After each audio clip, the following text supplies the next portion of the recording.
young Peter Quill sits alone in a hospital waiting area, headphones on, trying to lose himself in music while his mother fights a battle she can no longer win.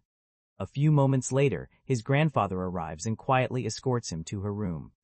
Weak from cancer and nearing the end of her life, Peter's mother gathers what little strength she has left to give her son one final gift. She hands him a small wrapped package and gently tells him not to open it until after she's gone. As her condition rapidly worsens, she reaches out a trembling hand toward Peter and asks him to hold it. Overwhelmed by fear and heartbreak, the young boy freezes. He cannot bring himself to take her hand. All he can do is stand there and watch as she takes her final breath.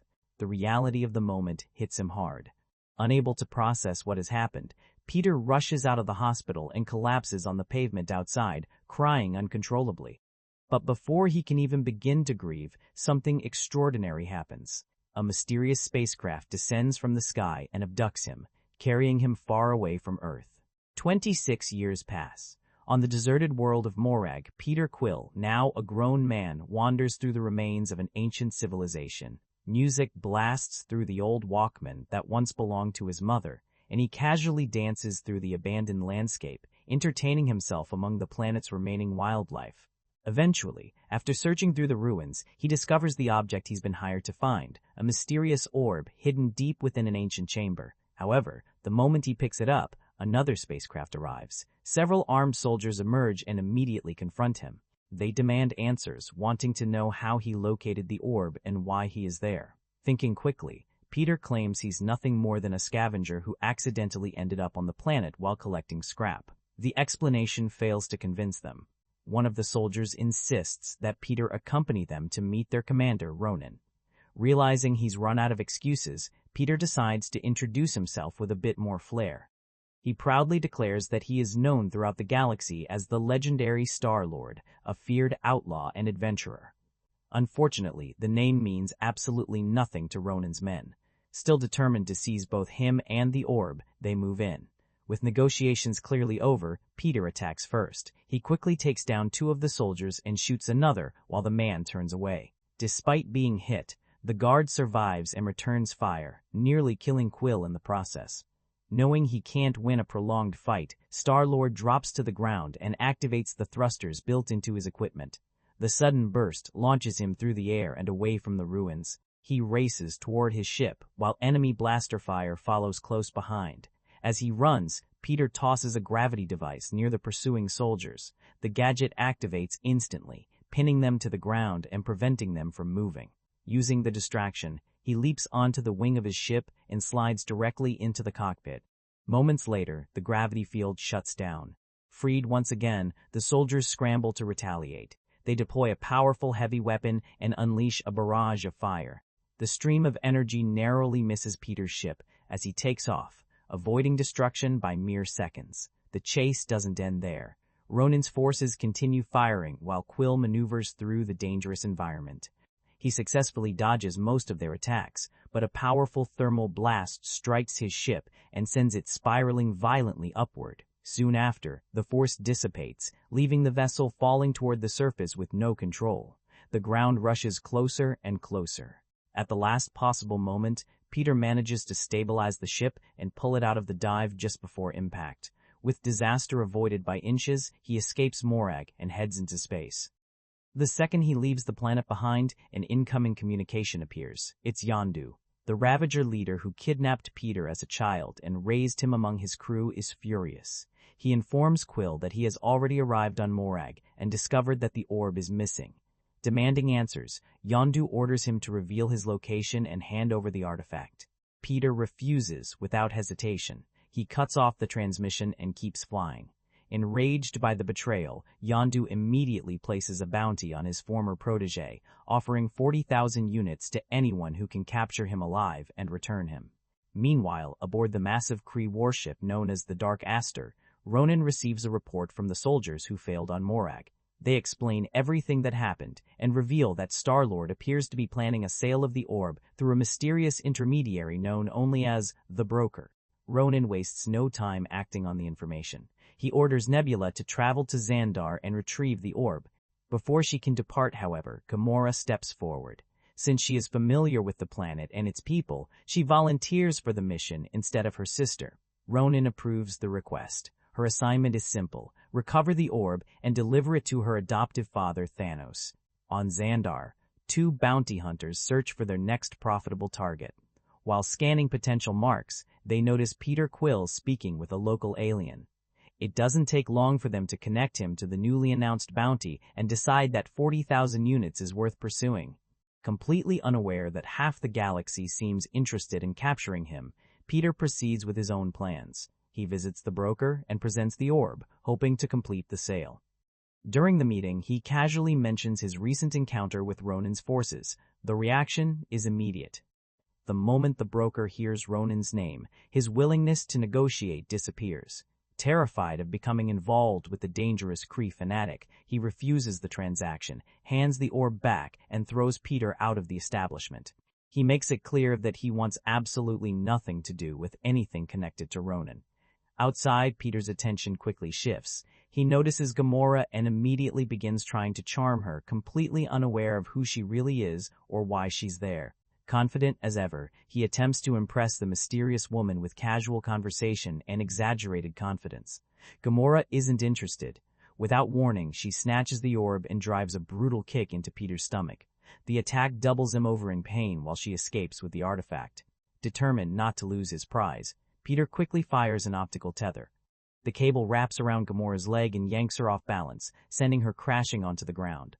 Seizing the opportunity, he rushes forward to reclaim the orb. But Gamora recovers almost instantly. Breaking free of the restraint, she strikes him again before he can secure the artifact. The confrontation quickly turns into a chaotic brawl, with both fighters rolling across the ground while exchanging punches and kicks. Despite Peter's efforts, the outcome becomes obvious. Gamora was trained by Thanos himself, and her combat skills far surpass his. After a fierce struggle, she gains the upper hand and decisively defeats Star-Lord. Just as Gamora prepares to finish Peter off once and for all, the two bounty hunters suddenly step into the fight. They quickly stop her, reminding everyone that the reward on Quill's head only applies if he's brought in alive. With Gamora temporarily restrained, Rocket orders Groot to grab Peter, stuff him into a sack, and secure their prize. Unfortunately, the tree-like giant misunderstands the instructions. Instead of capturing Quill, Groot wraps his roots around Gamora, accidentally giving Peter the opening he needs to escape while clutching the orb. Gamora refuses to let him get away that easily. In a swift move, she sinks her teeth into Rocket's paw, forcing the raccoon to release her. Then she hurls him aside and immediately throws a blade toward Quill. The weapon strikes perfectly, knocking the orb from his grasp and allowing her to reclaim the artifact. Peter isn't about to surrender his payday. He charges straight at Gamora and manages to attach one of his propulsion devices to her leg. The thruster activates instantly, sending her flying wildly through the air with no control over her movements. Believing the fight is finally over, Peter lowers his guard. That turns out to be a mistake.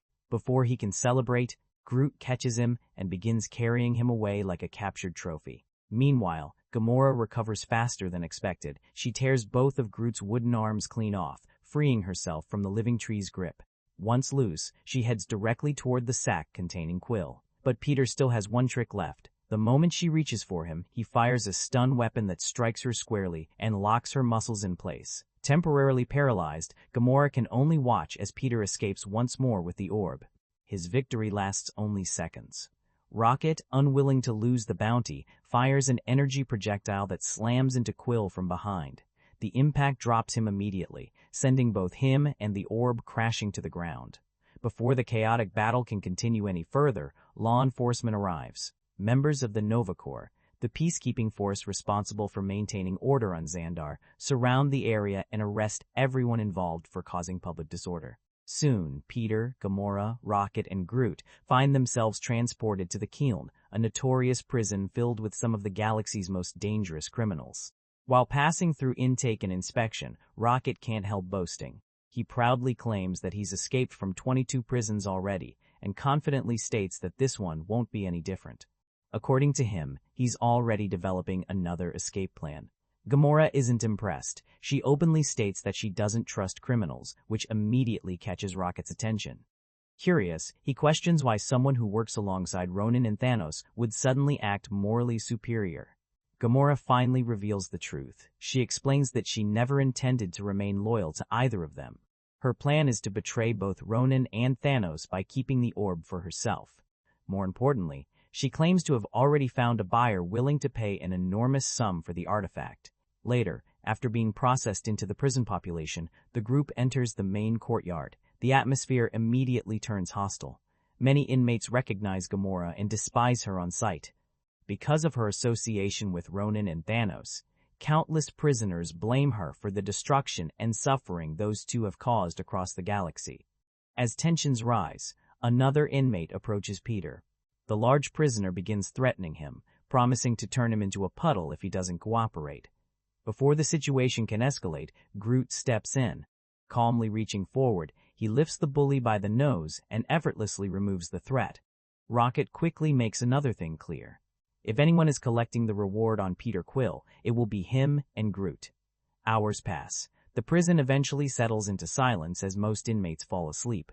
During the night, Peter is suddenly awakened by screams. Looking around, he realizes several prisoners are dragging Gamora away against her will. Curious and concerned, he quietly follows them into a nearby locker room. There, he discovers the reason. Waiting inside is Drax the Destroyer. The massive warrior announces that he intends to personally execute Gamora. He explains that Ronan slaughtered his wife and daughter, leaving him with nothing except a desire for vengeance. Since Gamora once stood beside the Kree fanatic, Drax believes killing her is a fitting form of justice. While everyone focuses on Drax, Gamora seizes an opportunity. She quickly disarms the surrounding prisoners and places a knife against Drax's throat. Rather than killing him, however, she insists that she is not truly allied with either Ronan or Thanos. To prove her sincerity, she lowers the weapon and drops it entirely. Peter witnesses everything. Deciding to intervene, he steps forward and attempts to reason with Drax. He points out that Drax's real target is Ronan, not Gamora. If he kills her now, he'll lose a valuable lead. Peter argues that Ronan will inevitably come searching for Gamora because she possesses the orb. Keeping her alive increases their chances of finding and confronting the man responsible for Drax's suffering. After considering the argument, Drax reluctantly agrees. He releases Gamora and allows her to leave unharmed. Later, while speaking privately with Peter, Gamora shares more details about her plan. Although she admits she doesn't completely trust any of them, she reveals that she has located a buyer willing to pay 4 billion units for the orb. The offer changes everything. Gamora proposes a partnership. If Rocket can successfully break them out of prison, she'll lead everyone to the buyer, and the profits will be divided equally among the group. Elsewhere in the galaxy, aboard his warship, Ronan receives a message from one of Thanos' servants requesting his presence at the sanctuary. Upon arriving, Ronan immediately voices his frustrations. He reveals that he has discovered Gamora's betrayal and begins angrily complaining about her actions. However, before the messenger can even finish responding on Thanos' behalf, Ronan snaps the servant's neck without hesitation. Nebula watches the display with visible admiration, impressed that anyone would dare challenge her father's authority so openly. Only then does Thanos finally acknowledge Ronan. The Mad Titan slowly turns his throne and begins mocking the Kree leader. He dismisses Ronan as a spoiled child who couldn't even maintain the loyalty of his own allies. Despite the insult, Thanos agrees to honor their arrangement. If Ronan retrieves the orb, the promised reward still stands. But his patience has limits. The Titan warns that if Ronan appears before him again empty-handed, the floor of the sanctuary will be stained with Kree blood. Back inside the kiln, Rocket shifts his attention toward escape. After carefully studying the prison's security systems, he outlines a detailed plan. First, he instructs Gamora to steal an access bracelet from one of the guards. The device will allow them to bypass security doors throughout the facility. But that isn't the only thing they'll need. Rocket also explains that someone must obtain a specialized battery connected to one of the prison's alarm systems. Without it, gaining access to the command tower and completing their escape will be impossible. The biggest problem with Rocket's escape strategy quickly becomes obvious. The battery they need is sitting right in the center of the prison cafeteria, fully exposed and surrounded by security systems.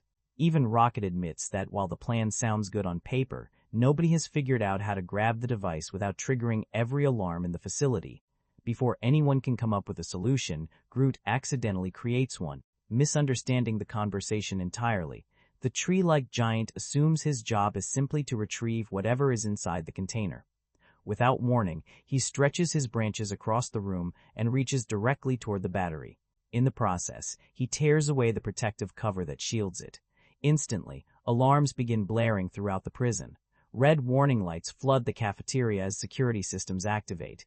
Within moments, multiple combat drones descend into the area and open fire on Groot, hoping to force him to release the battery. The strategy doesn't work. Since Groot's body is composed entirely of living wood, the incoming attacks barely affect him. He swats the drones out of the air one after another, destroying every machine sent against him. The situation escalates rapidly. Determined to regain control, prison guards arm themselves with heavy weapons and charge toward the cafeteria. Just as the battle threatens to overwhelm the group, Drax unexpectedly joins the fight. Without hesitation, he barrels into the guards and knocks them unconscious. After disarming one of them, he tosses the weapon to Rocket, giving the raccoon a chance to contribute some firepower of his own. At this point, any hope of a stealthy escape has completely disappeared. Recognizing that secrecy is no longer an option, Gamora rushes toward one of the guards and demands his access bracelet. When the man explains that the device is permanently attached to him, Gamora responds with brutal efficiency. She breaks his arm, removes the bracelet, and brings both the device and its unfortunate owner back to Rocket. With the necessary equipment finally secured, the group races toward the prison's control tower. Working together, the 5 outlaws storm the watchtower, overpower the personnel inside, and seize control of the command center. Guards are thrown aside as Rocket immediately begins manipulating the prison's systems. One of his first actions is shutting down the facility's artificial gravity. Suddenly, guards and equipment begin floating helplessly through the air, making it nearly impossible for security forces to continue firing accurately. Now firmly in command of the situation, Rocket puts the final stage of his plan into motion. Using the prison's drones, he creates an improvised propulsion system by attaching them to the escape pod. The machines function like makeshift engines, carrying the group away from the Kulm. The getaway is far from smooth. Shortly before reaching freedom, the pod crashes near the prison's exit, forcing everyone to continue on foot. With guards still attempting to regroup behind them, the team sprints toward Peter's ship. Before leaving completely, however, they make one final stop. Inside the storage room containing confiscated prisoner belongings, they recover their weapons, gear, and most importantly, the orb. Everything seems ready. Then Peter notices something missing. His treasured Walkman isn't among the items they've collected. To everyone else's frustration, Quill insists on retrieving it. He tells the others to keep moving while he searches for the cassette player that has remained his connection to Earth and his mother for decades. Determined to recover it, Peter fights his way through several guards and continues deeper into the facility. Eventually, he finds the Walkman.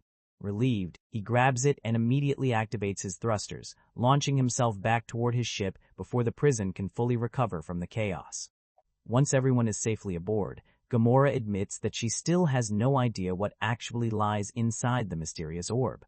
Even so, she contacts the buyer and informs them that the artifact is on its way. What she doesn't know is that Ronan has already arrived at the Kulm. Furious over Gamora's betrayal and obsessed with reclaiming the orb, the Kree fanatic begins issuing new orders. He commands Nebula to dispatch necroships across the galaxy and begin searching for Gamora immediately. At the same time, Ronan wants to avoid attracting unwanted attention from the Nova Corps. Rather than leaving evidence behind, he orders his forces to destroy the prison entirely. His objective is simple: erase the Kulm along with everyone inside it. Meanwhile, the escaped fugitives travel to Nowhere, a bizarre settlement built inside the severed head of an ancient celestial. Their destination is the establishment owned by the Collector. While waiting, tensions within the group begin rising. Rocket and Drax become increasingly arrogant and full of themselves, eventually starting a drunken confrontation outside the bar. The argument quickly turns physical. Peter rushes over after noticing Drax attacking Groot and tries to separate them before things get worse. As he pieces together what happened, he learns that the conflict began because someone insulted Rocket by calling him a monster. The comment clearly struck a nerve. Understanding how deeply the insult affects him, Peter attempts to calm the raccoon down. He reminds Rocket that they are on the verge of becoming unimaginably wealthy and encourages him to focus on the fortune waiting for them after the orb is sold. The reassurance helps. Shortly afterward, one of the collector's attendants arrives and personally invites Gamora inside to begin negotiations. The rest of the group follows her. Everyone except Drax. Consumed by thoughts of revenge, he secretly remains behind. He heads to the nearest communication station and sends a message directly to Ronan. Drax reveals his location and intentionally lures the Kree warlord to nowhere. His plan is reckless but simple. If Ronan comes personally, Drax believes he'll finally have a chance to avenge his wife and daughter. Completely unaware of the betrayal unfolding behind their backs, the others are escorted to meet the Collector. The eccentric being begins explaining the true history of the orb. According to him, before the universe existed, 6 cosmic singularities were all that remained. When creation began with the Big Bang, those primordial forces condensed into powerful relics known as the Infinity Stones. Each stone contains unimaginable energy. The Collector explains that these artifacts concentrate the power of creation itself into physical form, possessing one grant's abilities capable of reshaping reality and annihilating entire civilizations. Only beings of extraordinary power can survive direct contact with them. Finally, the truth becomes clear. The orb isn't the treasure. It's merely a protective shell designed to contain one of the Infinity Stones, the Power Stone. After revealing the artifact's secret, the Collector asks how the group would like to receive payment. But before the transaction can be completed, disaster strikes. One of the Collector's servants suddenly declares that she has had enough of her miserable existence. Desperate for freedom and fascinated by the stone's power, she grabs the Power Stone with her bare hands. The consequences are immediate. Energy erupts throughout the room as cosmic forces spiral out of control. Violent shockwaves tear through the chamber, sending fragments and debris flying in every direction. Unable to contain the immense power, the servant's body begins disintegrating. Within moments, she is completely consumed by the stone's energy and reduced to nothing. The explosion devastates the area around them. Once the chaos subsides, Gamora carefully retrieves the Power Stone and seals it back inside the orb. Realizing how dangerous the artifact truly is, she proposes a new course of action. Instead of selling it, they should hand the orb over to the Nova Corps before anyone else can use its power. Before they can get away from nowhere, Ronan arrives with his Kree forces. Driven completely by rage, Drax steps forward and challenges him directly. But all the anger in the world is not enough to close the gap between them. Against Thanos' powerful herald, Drax is outmatched from the very beginning and cannot even land a clean hit. While Ronan brutally humiliates Drax, Gamora and the others scramble to escape. They steal several industrial mining ships and launch into the air as Nebula and her swarm of necroships pursue them. The problem is that the vehicles they grabbed are not built for combat. With no real weapons available, Rocket comes up with the most chaotic solution possible. He starts using the industrial ships themselves as projectiles, launching them toward the Kree attackers while Gamora focuses on getting the orb away safely. During the battle, Peter manages to jump onto one of the necroships and seize control of it. Once inside, he turns Ronan's own weapons against the Kree fleet and begins firing on their ships. Gamora, however, soon finds herself surrounded. Realizing she cannot make it back to Quill's ship, she decides to fly the industrial capsule out of nowhere. She believes the open space outside will give her more room to maneuver and shake Nebula off her trail. But the move fails. Nebula catches up and blasts Gamora's vehicle apart, sending her into open space while the orb is taken aboard the Dark Aster. Back at the Collector's bar, Ronan finishes dealing with Drax. After beating him unconscious, he throws the warrior into a pool filled with celestial blood, leaving him to drown slowly. Moments later, Nebula reports that she has recovered the orb. As chaos unfolds across the skies of Xandar, the unlikely allies rush to stop the attacks before they reach the population below. Inside the Dark Aster, the Guardians continue pushing deeper into the massive cruiser. Their objective is clear. While Peter, Rocket, and Drax fight their way toward Ronan, Gamora heads for the ship's power core. If she can disable the vessel, the rest of the plan still has a chance of succeeding. Unfortunately, she doesn't get there unchallenged. Nebula intercepts her before she can reach the controls. The two adopted daughters of Thanos immediately clash, their futuristic blades colliding in a shower of sparks. Years of rivalry explode into the open as they exchange furious strikes throughout the chamber. Elsewhere, near the command deck, the remaining Guardians run into another wave of Ronin soldiers. A fierce battle erupts. Thanks to Drax's overwhelming physical power and the advanced weapons Peter stole during the assault, the group tears through the enemy ranks with surprising ease. One squad after another falls before them. Then, more troops arrive. This time, Groot takes center stage. The living tree unleashes the full force of his abilities, extending sharpened branches through multiple enemies at once and hurling them across the room as though they weighed nothing. The soldiers are tossed around helplessly, completely unable to stop the Guardians' advance. Watching the battle drag on, Ronan finally loses patience. From his command chamber, he raises the Power Stone and channels its unimaginable energy directly into the Nova Corps' defensive formation. The results are catastrophic. The massive force field shatters instantly. Explosions ripple across the sky as hundreds of Nova ships are destroyed in moments, devastating the fleet that had been protecting Xandar. Back inside the cruiser, Gamora finds herself still locked in combat with Nebula. Determined to help her friends no matter the cost, she grabs hold of Nebula's electrified staff and endures the full surge of energy coursing through it. The painful gamble works. Nebula loses control of the weapon. Taking advantage of the opening, Gamora delivers a devastating kick that launches her sister completely out of the ship and onto one of the nearby Ravager vessels. With Nebula finally out of the way, Gamora reaches the power controls. She shuts down the Dark Aster's systems, disabling critical functions throughout the cruiser and opening the secured pathways her teammates need to reach Ronan. The Guardians finally confront their target. Rocket immediately puts his faith in the Hadron Enforcer and fires the weapon directly at the Kree warlord. The attack lands, yet to everyone's shock, Ronan survives. Empowered by the Power Stone, he absorbs the damage and retaliates with a blast of cosmic energy powerful enough to send the entire team flying across the chamber. Drax recovers first. Driven by years of pain and hatred, he charges straight at Ronan. The Kree warrior effortlessly catches him by the throat. Holding Drax helplessly in the air, Ronan begins taunting him, cruelly mocking the deaths of his wife and daughter. But while Ronan is distracted, another attack is already coming. Rocket makes a desperate decision. Rather than firing more weapons, he pilots his ship directly toward Ronan's position. The collision triggers a massive explosion that tears through the Dark Aster structure and sends the enormous cruiser crashing toward the surface of Xandar. The situation becomes hopeless. The ship is falling. Everyone inside is moments away from death. That's when Groot makes his choice. Without hesitation, he spreads his branches throughout the wreckage. Countless wooden tendrils extend outward, wrapping around his friends and forming a massive protective sphere. The living shield encloses the Guardians completely. Groot knows exactly what will happen. He sacrifices himself to absorb the impact that would otherwise kill them all. Moments later, the Dark Aster slams into the ground. The crash devastates the surrounding area, but the Guardians survive inside Groot's protective shell.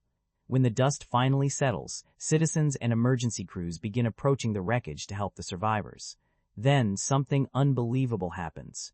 From the ruins emerges Ronan, despite the crash, despite the explosion, and despite everything the Guardians have thrown at him.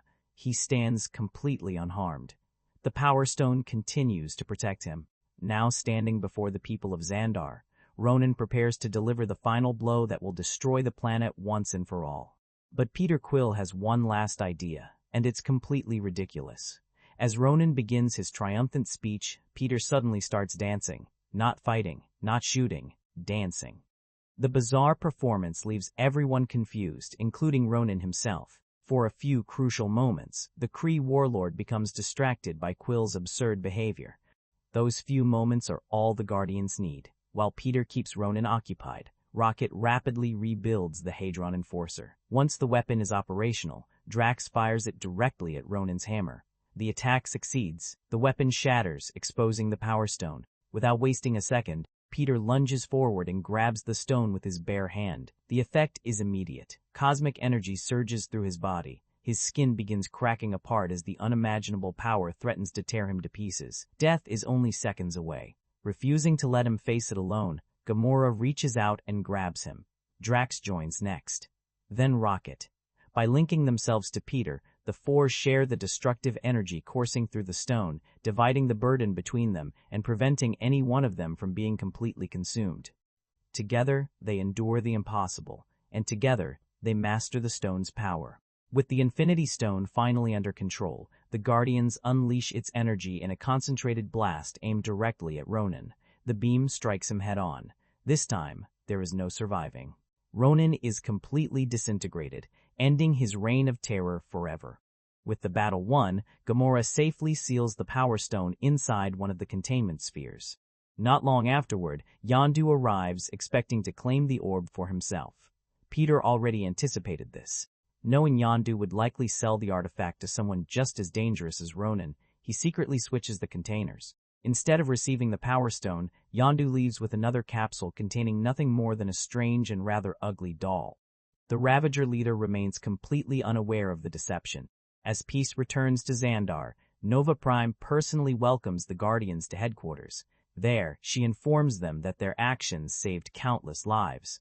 As a reward, the Nova Corps has repaired and upgraded Peter's ship. Even more importantly, every member of the team has had their criminal record erased. For the first time in a long while, they are no longer fugitives. Before leaving, the team plants a small sapling grown from Groot's surviving branches, preserving a piece of the friend who gave everything to save them. With their mission complete, the newly formed Guardians of the Galaxy board their ship and depart Xandar.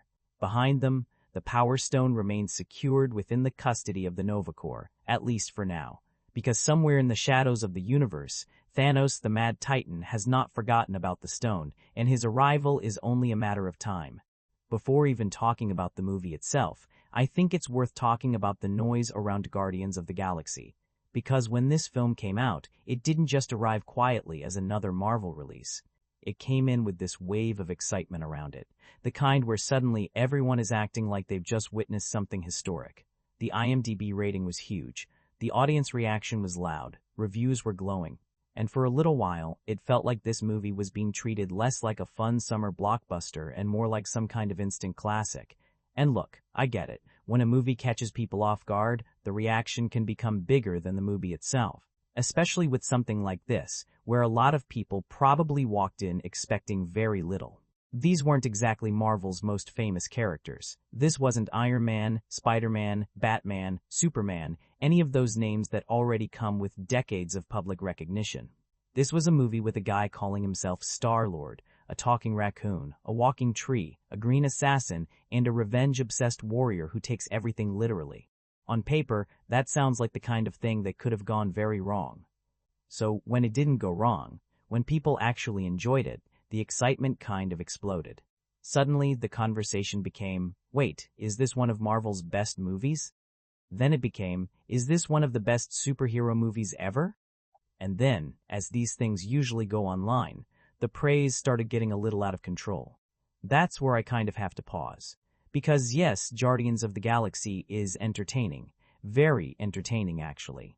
It has personality, it has energy, it has color, it has jokes that land, and it has a cast that clearly understands the rhythm of the movie they're in. But when something gets praised that aggressively, you almost start watching it with a different set of expectations. You're no longer just watching a movie. You're watching the reputation of the movie. And that can be dangerous. Because there's a difference between a film being fresh, fun, and surprisingly charming, and a film being flawless. Guardians of the Galaxy is not flawless. It is not some untouchable masterpiece where every scene works perfectly, and every character is deeply layered, and every story beat feels brand new. It has problems. Some of them are small, some of them are more noticeable.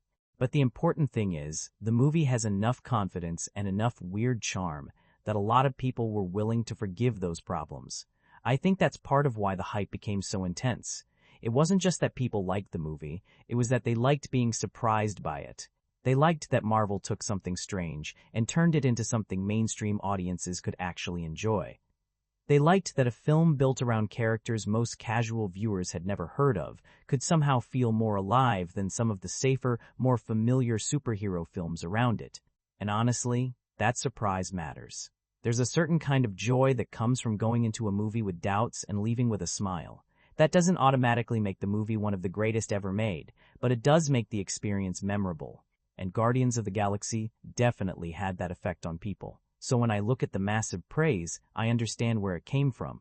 I understand why audiences embraced it so quickly. I understand why fans wanted to push it higher and higher, almost like they were rewarding the movie for being different. But at the same time, I don't think you need to exaggerate what it is in order to appreciate it. For me, Guardians of the Galaxy works best when you meet it on its own terms, not as the greatest superhero film ever made, not as a perfect sci-fi epic, not as some sacred entry in blockbuster history, but as a loud, colorful, oddly sincere space adventure that had no business working as well as it did. And maybe that's enough. Maybe the real achievement isn't that it lived up to every bit of hype surrounding it. Maybe the achievement is that, underneath all that hype, there was still a genuinely fun movie sitting there. By the time Guardians of the Galaxy came around, superhero movies were already everywhere. And I mean everywhere. Every summer had another origin story, another city getting smashed, another villain standing in the sky threatening the entire planet, another post-credit tease reminding you that this was not really the end, just a doorway into the next thing. And to be fair, a lot of those movies were fun. Some were genuinely great. But after a while, even good superhero movies can start to feel like they're running on the same track. You know the rhythm. A hero discovers who they are. A villain wants power. The world is in danger. The final act becomes a giant effects, heavy battle. The hero wins, the franchise continues, and everyone goes home more or less satisfied.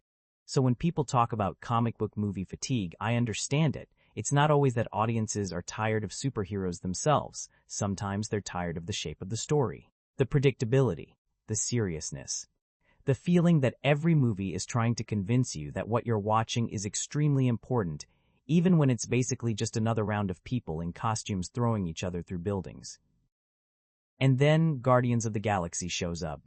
And the funny thing is, this movie technically belongs to the same machine. It is still Marvel. It is still built for a big audience. It still has huge action scenes, expensive CGI, a dangerous object everyone wants, and a villain threatening massive destruction. On paper, it has plenty of the same ingredients. But the flavor is different. That's really the thing that made it stand out. It didn't walk into the room acting like the next sacred chapter of superhero cinema. It came in dancing to old music, making weird jokes, throwing together criminals and weirdos, and asking you to care about a raccoon with anger issues and a tree that only says one sentence. There's something refreshing about that. Instead of another polished hero trying to carry the weight of destiny, the movie gives us people who barely qualify as heroes at all. They're selfish, they're immature, they're damaged. Some of them are criminals. Some of them don't even like each other. Most of them would probably run from responsibility if there was money on the other side of the room. And because of that, the movie feels looser. It has this slightly scrappy energy, like it knows how ridiculous it is, and decides to enjoy that instead of hiding from it. That matters, because a lot of superhero movies around that time were either becoming extremely serious or extremely formulaic. Guardians doesn't escape the formula completely, but it does enough weird little things around the edges that you don't always feel the machinery working underneath. The humor helps a lot. The music helps too. The fact that most of it takes place away from Earth gives it room to breathe. You're not watching another familiar city get destroyed. You're bouncing through strange planets, prisons, ships, markets, alien cultures, and places that feel like they came from a completely different corner of the Marvel Universe. And that distance from the usual superhero setting gives the movie a kind of freedom. It doesn't have to behave like Iron Man. It doesn't have to carry itself like sees Captain America. It doesn't have the mythological weight of Thor. It can be messier, louder, sillier, and more chaotic. And somehow, that chaos becomes part of the charm. Now, does that mean it completely solves superhero fatigue? No, not really. There are still familiar pieces here. The villain still wants a powerful object. The final act still turns into a massive battle. The story still has the shape of a blockbuster designed to launch more blockbusters. So it's not like the film is some total rebellion against the genre. But it does remind you that these movies can still surprise you when they stop taking themselves so seriously. That, to me, is why Guardians of the Galaxy felt refreshing. Not because it threw away the superhero formula entirely, but because it found a stranger, funnier, more colorful way to move through it. It arrived at a time when the genre was starting to feel crowded, and instead of adding more weight to that crowd, it brought a little looseness back. a little mischief, a little stupidity in the best possible way. And sometimes, that's exactly what a tired genre needs. The strange thing about Guardians of the Galaxy is that, looking back now, it almost feels obvious that it worked. But at the time, it really wasn't obvious at all. This was not Marvel putting one of their safest names on the screen.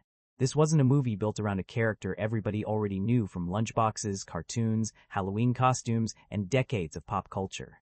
These were not the first names people thought of when they thought Marvel blockbuster. For a lot of casual viewers, the reaction was probably something like, "Who are these people?" And honestly, that question is part of what made the whole thing interesting. Because Guardians of the Galaxy was built around a group that sounded, at least from the outside, almost impossible to sell with a straight face. A thief who insists people call him Star-Lord. A green assassin with a complicated past. A huge warrior who takes everything literally. A walking tree. A raccoon with guns. That is a weird lineup. Not charming weird in the safe marketing sense. Actually weird. The kind of weird where, if the tone is even slightly wrong, the whole movie could collapse into something embarrassing. A talking raccoon is funny until the movie asks you to care about him. A tree who says basically one sentence is cute until the film needs him to become emotionally memorable. A team of criminals can be fun until you realize none of them are naturally heroic enough to carry a big summer movie. So this was a gamble. Marvel had already built a lot of trust by this point, sure. Audiences were willing to give them the benefit of the doubt. But trust only gets you so far. At some point, the movie still has to make people believe in what they're watching. It has to take these characters who most viewers don't know, place them in a galaxy full of unfamiliar names and politics and planets, and somehow make the whole thing feel accessible instead of exhausting. That's not easy, and you can feel the film working hard to make that happen. It doesn't begin by demanding that you understand every corner of its mythology. It begins with emotion, then throws you into adventure, then lets the characters slowly explain the world through conflict, jokes, arguments, and bad decisions. Instead of stopping every few minutes to tell you why this universe matters, it lets you hang around these strange people long enough that you start to enjoy their company. That's where the risk starts paying off. The movie understands that the audience might not care about Xandar, the Kree, the Nova Corps, or the larger cosmic structure right away. But they might care about Peter trying to act cooler than he is. They might care about Rocket being angry at the world. They might care about Groot quietly standing beside him. They might laugh at Drax misunderstanding a metaphor. They might get pulled in by Gamora trying to escape the life she came from. And once you care about the group, the galaxy becomes easier to accept. That's probably the smartest thing the film does. It doesn't sell the unknown characters by pretending they were famous all along. It sells them by leaning into the fact that they are odd, messy, and not exactly the heroic ideal. They are not polished icons. They are not noble legends. They are people, aliens, a tree, and a raccoon, who stumble into importance almost by accident. There's a looseness to that which makes the movie feel less calculated than it probably was. Of course, it is still a major studio blockbuster. It is still designed to launch a franchise. It still has all the machinery of a massive Marvel production behind it. But the central idea feels risky enough that the movie earns some goodwill just by making it function. Because this could have been a disaster. It could have been too silly. It could have been too confusing. It could have felt like Marvel scraping the bottom of the comic book barrel and hoping the brand name would do all the work. Instead, it became one of those rare cases where unfamiliarity actually helped. Since most viewers had no fixed idea of what Guardians of the Galaxy was supposed to be, the film had room to define itself. And it defined itself loudly, with music, color, sarcasm, strange creatures, space battles, and a group of characters who somehow became more appealing because they weren't the obvious choice. That, to me, is why the risk matters. Guardians of the Galaxy wasn't just another superhero film using a familiar name to guarantee attention. It had to earn that attention from scratch. And even if the movie has flaws, even if the story is familiar in places, there is something genuinely impressive about watching a blockbuster take characters this strange and turn them into a team people actually wanted to follow. What makes Guardians of the Galaxy interesting is that it is technically a superhero movie, but it rarely feels like one in the usual sense. There is no masked hero protecting a city, no billionaire building armor in a workshop, no ordinary guy waking up with powers. No noble figure standing around talking about responsibility every 5 minutes. The movie belongs to Marvel, yes, but it doesn't move with the same rhythm as the more familiar Marvel stories. It feels more like somebody took a superhero film, threw it into deep space, shook it around with a bunch of old pop songs, and then replaced the traditional hero team with a group of criminals who can barely stand each other. And honestly, that is a big reason why it works. The film never asks these characters to look clean or heroic right away. Peter Quill is not some grand chosen one. He is a thief with too much confidence and not enough self-awareness. Rocket and Groot are bounty hunters. Gamora has been working with dangerous people. Drax is driven almost completely by revenge. These are not the kind of characters who walk into the story already prepared to save the universe. They kind of trip into it. That gives the movie a different flavor. The heroism does not feel polished. It feels accidental at first, almost inconvenient. These characters are not sitting around waiting for a noble mission. Most of them are chasing money, survival, revenge, or escape. Saving the galaxy is not exactly their first instinct, and that makes them fun to watch. Because instead of a team of perfect heroes learning to cooperate, we get a group of damaged, selfish, sarcastic outsiders slowly realizing they might actually need one another. The movie has action, yes. It has the big villain, the powerful object, the universe, threatening danger. All the blockbuster ingredients are there. But the personality of the film comes from the fact that the so-called heroes are constantly undercutting the seriousness of the situation. They argue. They insult each other. They make bad choices. They misunderstand things. They walk into danger with half a plan and way too much attitude. That is not always what we expect from superhero cinema, especially the kind built for massive audiences. Usually these movies want their heroes to feel iconic. Guardians seems more interested in making them feel strange, funny, and a little broken. And because almost the entire movie takes place away from Earth, it has even more freedom to be weird. The film is not tied down by familiar streets, recognizable cities, or the usual save the world imagery. Instead, we get prisons in space, alien markets, strange planets, colorful civilizations, talking creatures, floating cities, and cosmic politics that sound ridiculous until the movie just keeps moving fast enough that you go along with it. That is part of the trick.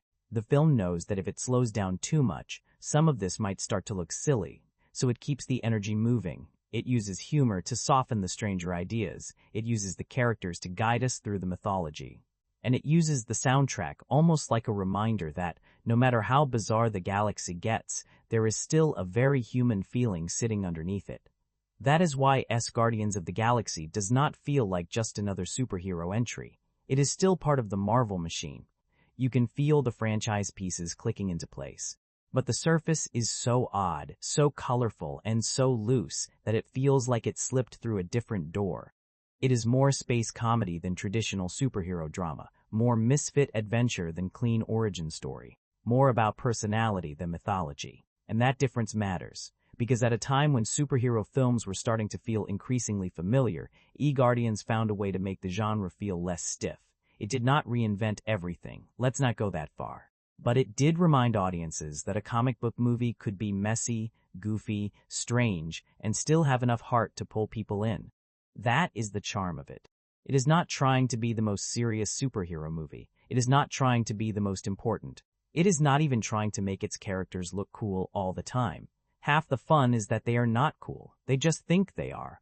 Once Guardians of the Galaxy leaves Earth, it really leaves Earth. And that is where the movie starts to become its own thing. This is not a superhero story where space is just a quick detour or a big glowing background for one scene. The galaxy is basically the whole playground here. Strange planets, prison ships, alien cities, bounty hunters, cosmic warlords, glowing artifacts, weird creatures, space battles. The movie throws you into that world almost immediately and then just expects you to keep up. And weirdly, that works. There is a very clear space opera feeling running through the whole film. You can feel the movie pulling from the tradition of big, colorful sci-fi adventure stories, the kind where the universe is huge, dangerous, ridiculous, and somehow still fun to explore.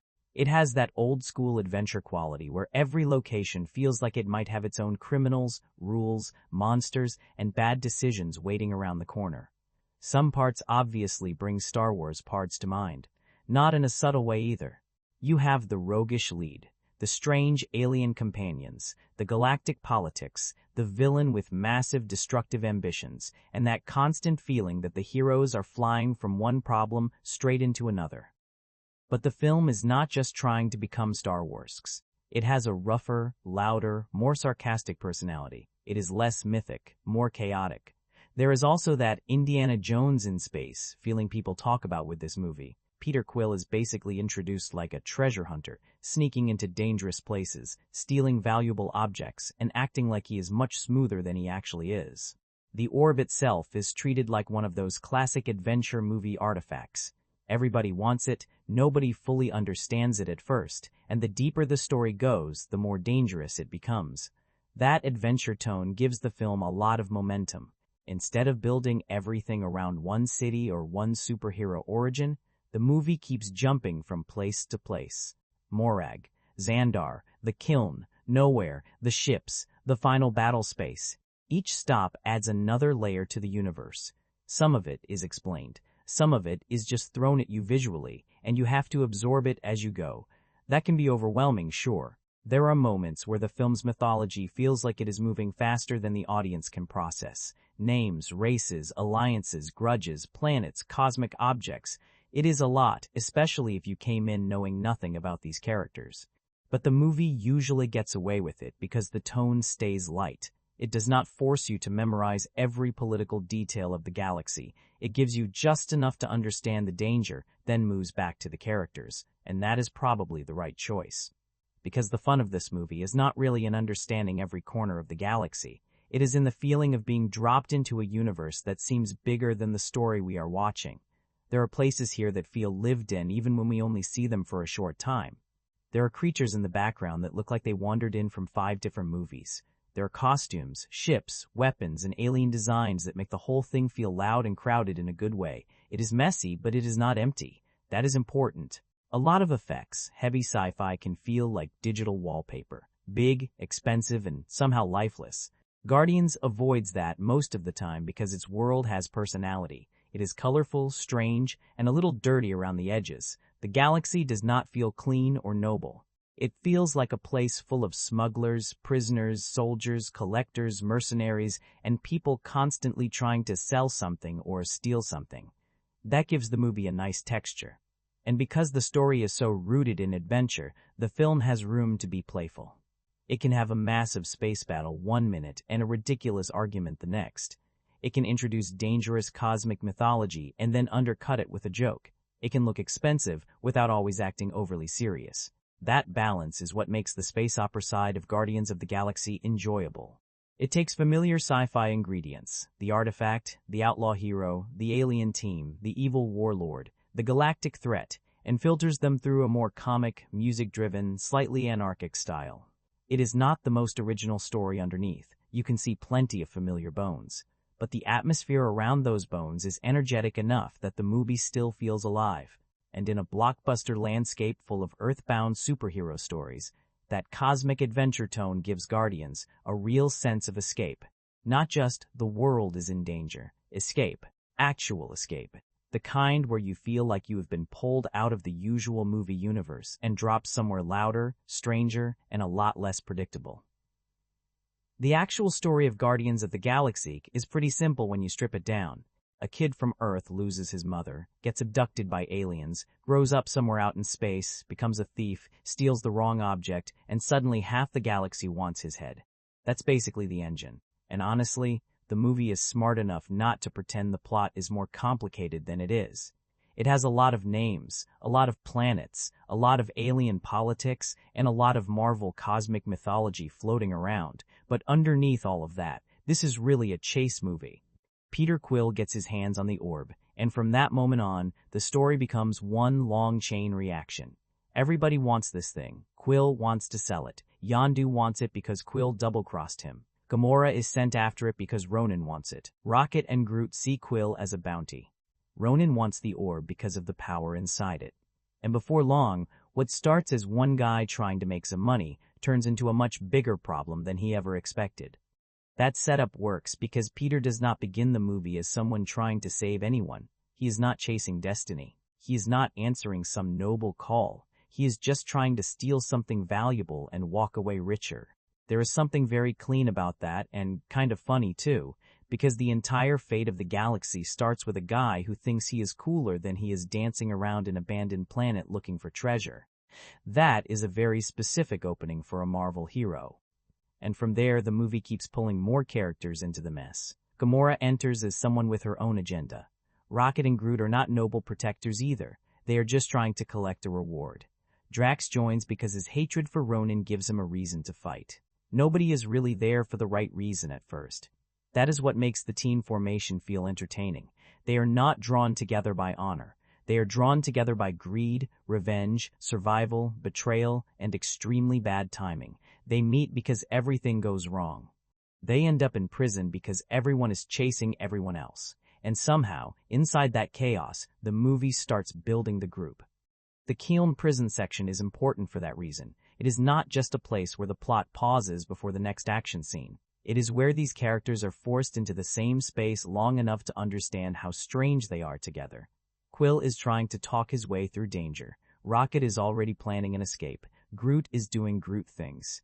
Gamora is hated by prisoners because of her connection to Ronan and Thanos. Drax sees her as a path to revenge. None of these people should become friends. And at first, they don't. They barely trust each other. They make deals because it is useful. They cooperate because they need something. There is always this feeling that if the situation changed slightly, at least one of them would probably betray the rest without thinking too hard about it. But that is also what keeps the story moving. The movie is not built around a clean, heroic mission from the beginning. It is built around unstable people being pushed into bigger and bigger situations until eventually they have to choose whether they are only looking out for themselves or whether they are willing to become something more. The orb is the thing that forces that choice. At first, it is just a valuable object. Then it becomes clear that it holds a level of destructive power nobody should be playing with. Once that happens, the movie shifts. The characters can no longer treat it like a payday. Ronan is not just another buyer. Xandar is not just another planet in the background. The threat becomes real enough that even this group of criminals has to recognize the danger. Now, is the orb plot itself especially original? Not really. It is the classic, powerful object story. The kind where everybody is chasing the same thing. The villain wants to use it for destruction, and the heroes have to stop it before the final act turns into full-scale disaster. We have seen that shape before, many times. But Guardians of the Galaxy gets away with it because the plot is not really the reason people remember the movie. The story is the track. The characters are the ride. What matters is not simply that Peter steals the orb. What matters is how that theft drags together a group of people who should never function as a team. What matters is the way the chase keeps throwing them into situations where their personalities clash, reveal themselves, and slowly begin to connect. So yes, the setup is familiar. A stolen object, a dangerous villain, a group of unlikely allies, a galaxy at risk. But the movie understands that familiar does not automatically mean boring. If the rhythm is strong, if the characters have chemistry, and if the world is colorful enough, a simple story can still carry a lot of entertainment. And that is exactly what happens here. The plot may not be the freshest part of Guardians of the Galaxy, but it gives the movie a clear reason to keep moving. It gets Peter out into the galaxy. It brings Gamora, Rocket, Groot, and Drax into the same orbit. It gives Ronan a target. And most importantly, it creates enough pressure for 5 selfish outsiders to slowly stumble their way toward becoming heroes. Not gracefully, not cleanly, but in a way that feels very much like them. One of the smartest choices in HES Guardians of the Galaxy is that, no matter how strange the universe gets, the movie gives us Peter Quill as the human doorway into it. Because this galaxy is a lot. There are blue people, green people, tree people, raccoon people. Or, well, one raccoon person, prison colonies, ancient grudges, alien empires, bounty hunters, ravagers, Kree fanatics, Nova officers, weird collectors, and names that sound like they were pulled from 3 different sci-fi books at once. For a viewer coming in with no comic book background, that could easily become exhausting. But then you have Quill. And Quill is important because he does not feel like he belongs there either, not completely. He has lived in space for most of his life, sure, but he still carries Earth with him in a way the other characters don't. He has the music, he has the Walkman, He has these half-remembered pop culture references that nobody around him really understands. He talks about things like Footloose and Kevin Bacon as if they are universal knowledge, even though he is usually speaking to people who have absolutely no reason to know what he means. That makes him funny, but it also makes him useful. He is the audience's foothold. When the movie starts throwing all this cosmic mythology at us, Quill keeps the tone grounded. Not grounded in a realistic way, because nothing about this movie is realistic, but grounded emotionally. He reacts to things with sarcasm, panic, ego, confusion, and sometimes complete immaturity. He is not standing there like a grand sci-fi warrior who fully understands the history of every planet. A lot of the time, he is just trying to stay alive, talk his way out of trouble, or pretend he has more control than he does. That is very human, and it helps the movie avoid feeling too distant. Because the world of Guardians is so alien, it needs someone who can make the strangeness feel approachable. Peter does that without making the film slow down every 5 minutes to explain itself. He gives us a familiar rhythm inside an unfamiliar place. His connection to Earth also gives the movie a surprising emotional thread. The Walkman is not just a cute gimmick. The songs are not just there because the soundtrack is fun. They are pieces of the life he lost. They connect him to his mother, to childhood, to a version of himself that was taken away before he had any say in it. So even when he is dancing through ruins or acting like a space outlaw, there is still this little piece of sadness underneath him. That is why Quill works better than he maybe should. On the surface, he is goofy. He flirts badly, makes jokes at the wrong time, gives himself a nickname nobody respects, and tries very hard to seem legendary. But under that, he is still the kid from Earth who never really got to grow up normally. He is surrounded by aliens, but emotionally, he is still carrying the moment that began the whole story. The movie does not always lean into that heavily, and honestly, it probably shouldn't. Too much seriousness would damage the rhythm.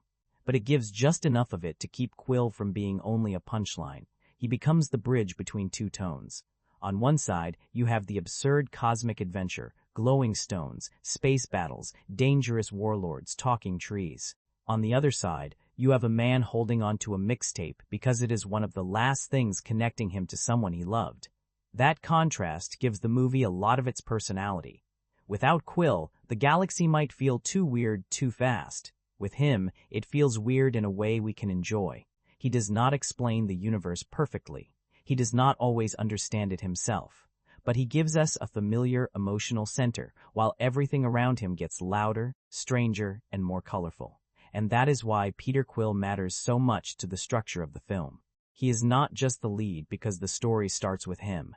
He is the lead because he lets the audience enter this ridiculous galaxy without feeling completely lost. He is the human piece in a movie that keeps proudly surrounding him with things that are not human at all. A thief in space. A kid with a Walkman. A guy trying to act like a legend while still quietly holding on to home. Peter Quill is not introduced like the usual superhero lead, and that is one of the first things that makes him stand out. He is not rich. He is not noble. He is not some tortured genius building technology in a cave. He is not a chosen warrior with a grand destiny hanging over him. He is not even especially respected in the world he lives in. In his own mind, maybe, he is a legendary outlaw. To almost everyone else, he is just this annoying guy who calls himself Star-Lord and keeps waiting for the name to impress people, which, most of the time, it does not. That is funny, but it also tells you a lot about the character. Quill wants to seem cooler than he actually is. He walks into scenes with this overconfident swagger, like he has already imagined how impressive he looks from the outside. But the movie keeps undercutting him. He gets chased, he gets insulted, people forget his name, his plans fall apart, his reputation is clearly not as big as he thinks it is. And because of that, he feels oddly human. A more traditional version of this character might have been played as a clean action hero. Smooth, confident, dangerous, always one step ahead. But Chris Pratt plays Quill with this slightly clumsy charm. He can be brave, sure, but he is also goofy. He can be clever, but not always smart. He can talk his way into a situation, then immediately make it worse because he will not stop talking. That balance is important, because if Quill were only a joke, the movie would not work. And if he were only cool, the movie would lose a lot of its personality. The fun is that he is somewhere in the middle. He has just enough ability to survive, but not enough dignity to become boring. He is reckless in a way that feels almost casual. He steals the orb without fully understanding what he has taken. He double-crosses people who are obviously dangerous. He flirts when he should probably be running. He tries to negotiate with people who would happily kill him. And yet somehow, he keeps moving forward with this weird optimism.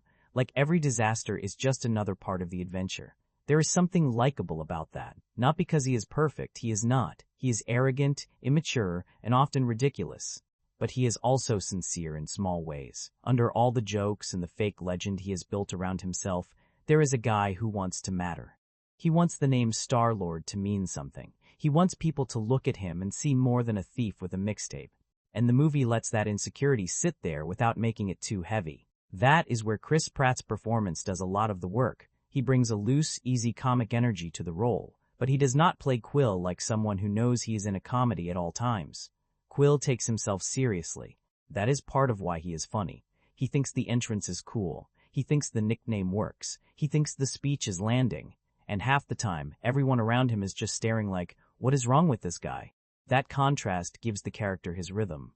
He is not the strongest member of the group. He is not the smartest. He is not the most dangerous. In a fight, Gamora is probably more skilled. Rocket is more technically useful. Groot has more raw power. Drax is physically stronger. Quill's real strength is that he is adaptable. He is the one who keeps trying to connect, even when the group is falling apart. Sometimes through jokes, sometimes through bad plans, sometimes through pure desperation.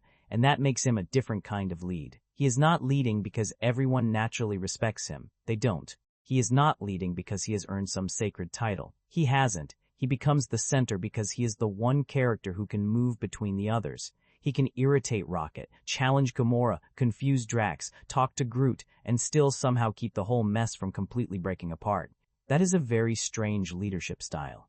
But for this movie, it fits. Because Guardians of the Galaxy is not about polished heroes standing in perfect formation.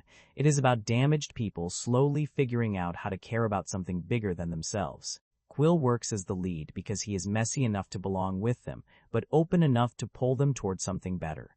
He is the guy who begins the movie trying to sell an orb. He ends up helping save a planet. And somehow, the movie makes that transition feel believable. Not because he suddenly becomes noble overnight, but because the ridiculous, insecure, music-loving thief we met at the beginning had a little more heart than he wanted people to notice. There is definitely a bit of Han Solo energy in Peter Quill. Not in the sense that he is a direct copy, exactly, but the comparison is hard to avoid. He is a thief, a smuggler type, a guy drifting through space with too much confidence and a habit of getting himself into trouble. He wants to come across like the coolest man in the room, even when the room is full of people who either do not know who he is or do not care. And that is where the movie has some fun with him. Because Quill clearly thinks he has that legendary outlaw thing figured out. He has the jacket, the ship, the nickname, the music, the relaxed posture, the whole act. In his head, he probably imagines people whispering, Star-Lord with respect wherever he goes. But then he says the name out loud and nobody reacts the way he wants. That little gap between how Quill sees himself and how the galaxy sees him is one of the funniest things about the character. He is not quite the mythic space rogue he wants to be. He is more like someone pretending to be one until the role starts becoming real by accident. And that is a useful distinction. A lot of space adventure heroes are written as naturally cool.